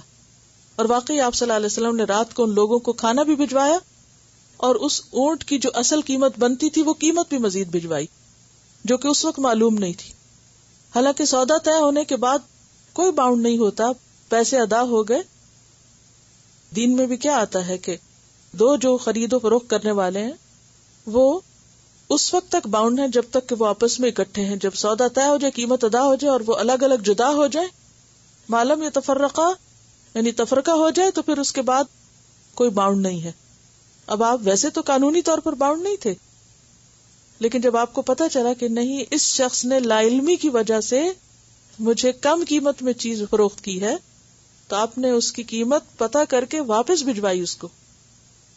ہم میں سے کتنے لوگ ہیں جو ان سنتوں کی پیروی کرتے ہوں. پھر اسی طرح ایک اور موقع پر آپ صلی اللہ علیہ وسلم نے کسی کے ساتھ کوئی سودا طے کیا اور اس کو کھجوریں دینے کے لیے کہا. جب آپ گھر تشریف لائے تو پتا چلا کہ وہ کھجوریں نہیں ہیں. آپ نے اس شخص کو بتایا کہ کچھ اس طرح معاملہ ہو گیا، تو اس نے کہا میرے ساتھ دھوکا ہو گیا، میرے ساتھ دھوکا ہو گیا. لوگوں نے منع کیا کہ تم ایسی بات نہیں کہو. آپ نے فرمایا نہیں، اس کو کہنے دو، اس کو کہنے دو. یعنی یہ نہیں تھا کہ آپ نے جان بوجھ کے ایسا کیا تھا. بعض اوقات ایسا ہوتا نا کہ آپ کسی ٹیکسی پہ بیٹھ کے چل پڑتے ہیں کہیں، جب وہاں پہنچتے ہیں اور آپ کو پورا یقین ہوتا ہے کہ آپ کے بیگ میں $100 ہیں، 20 اس کو دے دیں گے، لیکن جو ہی آپ بیگ کھولتے ہیں تو کیا ہوتا ہے؟ پیسے نہیں ہوتے، وہ آپ کو بھول چکا ہوتا ہے کہ آپ نے کسی کو دے دیے تھے، یا وہ کسی بچے نے اٹھا لیے، آپ نے اسے کہا اچھا جاؤ میرے بیگ سے لے لو، اس نے وہاں سے نکال لیے اور اس وقت اچانک پتہ چلا، تو ایسے میں اس کا کیا قصور؟ آپ کی بھول کی سزا اس کو کیوں ملے؟ اور اگر وہ کہے کہ اس شخص نے مجھ سے دھوکا کیا ہے تو کہہ سکتا ہے، تو اس وقت آپ اس سے لڑنا شروع کر دیں کہ نہیں میرا دھوکا نہیں، میں بھول گیا ہوں، تو نہیں، اگر اس کے حق کی حق تلفی ہوئی ہے تو اسے کہنے دو، میری بھول کی سزا مجھے ملنی چاہیے، اس کو تو نہیں ملنی چاہیے. تو بہرحال آپ نے لوگوں کو منع کیا کہ نہیں تم اس کو کچھ نہیں کہو، وہ جو کہہ رہے اس کو کہنے دو، اور آپ نے ان کو جوروں کا بندوبست کیا اور اس کو اس کا حق دلوایا. تو یہ ہے کہ کسی کا بھی حق ہو، خواہ اپنے سے بڑا ہو یا چھوٹا ہو، کوئی بھی ہو، اس کا حق اس کو دینا لازم ہے، اور یہی امانت کی ادائیگی ہے. ایک اور حدیث سے ہمیں پتہ چلتا ہے کہ پل صراط پر کچھ لوگ بہت تیزی سے گزر رہے ہوں گے، کوئی بجلی کی تیزی سے، کوئی ہوا کی تیزی سے، کوئی پانی کی تیزی سے، اور کوئی چل کے آ رہا ہوگا، تو وہاں پر امانت اور رحم کھڑے ہو جائیں گے لوگوں کو روکنے. اچھا تم جا رہے ہو، جانے دیتے ہیں تمہیں، رک جاؤ ذرا. اگر امانت ادا نہیں کی تو وہ کھڑے ہو جائیں گے وہاں، اور وہ لوگوں کو آگے جانے سے روکیں گے، جانے نہیں دیں گے. کیوں کاٹا تھا ہمیں؟ صلہ رحمی کیوں نہیں کی تھی؟ رشتوں کو کیوں کاٹا تھا؟ امانتیں کیوں نہیں دی تھی؟ پہلے دو، حساب برابر کرو، پھر آگے چلو. پھر اسی طرح یہ ہے کہ نہ صرف یہ کہ دوسروں کی جو ہمارے پاس امانتیں ہیں ان کو لوٹانا چاہیے، یہ بھی ذمہ داری میں شامل ہوتا ہے کہ جب کسی کو امانت دی جائے تو اس کی اہلیت بھی دیکھی جائے. نبی صلی اللہ علیہ وسلم نے فرمایا جب امانت ضائع کی جانے لگے تو قیامت کا انتظار کرو. جب امانت ضائع کی جانے لگے تو قیامت کا انتظار کرو. کسی نے عرض کیا اس کے ضائع کرنے کی کیا صورت ہے؟ فرمایا جب حکومت نالائق کو سپرد کی جائے گی تو یہ دراصل کیا ہے؟ امانت میں خیانت. کہ کوئی ذمہ داری جب کسی کو دی جائے تو یہ ضرور دیکھا جائے کہ وہ اس کو ادا کرنے کے اہل ہے. مثلاً اگر کسی کو پڑھانے کی ذمہ داری دے دی جائے اور وہ شخص جانتا کچھ بھی نہ ہو تو یہ کیا ہے؟ خیانت ہے. کہ آپ نے بچوں کا مستقبل ایک ایسے شخص پر ڈال دیا کہ جو وہ کام جانتا ہی نہیں، تو اس کا نتیجہ کیا ہوتا ہے؟ وہ نسلوں پر اثر انداز ہوتا ہے سب کچھ. تو یہ تمام چیزیں معمولی نہیں ہیں جن کو ہم عام طور پر معمولی سمجھتے ہیں. اللہ تعالیٰ سے دعا ہے کہ وہ ہمیں صحیح معنوں میں امین بنائے اور امانتوں کو ادا کرنے کی توفیق دے اور ہمیں سچا ایمان نصیب کرے. آخر دعوانا ان الحمد للہ رب العالمین. سبحانک اللہم و بحمدک نشہد ان لا الہ الا انت نستغفرک و نتوب الیک.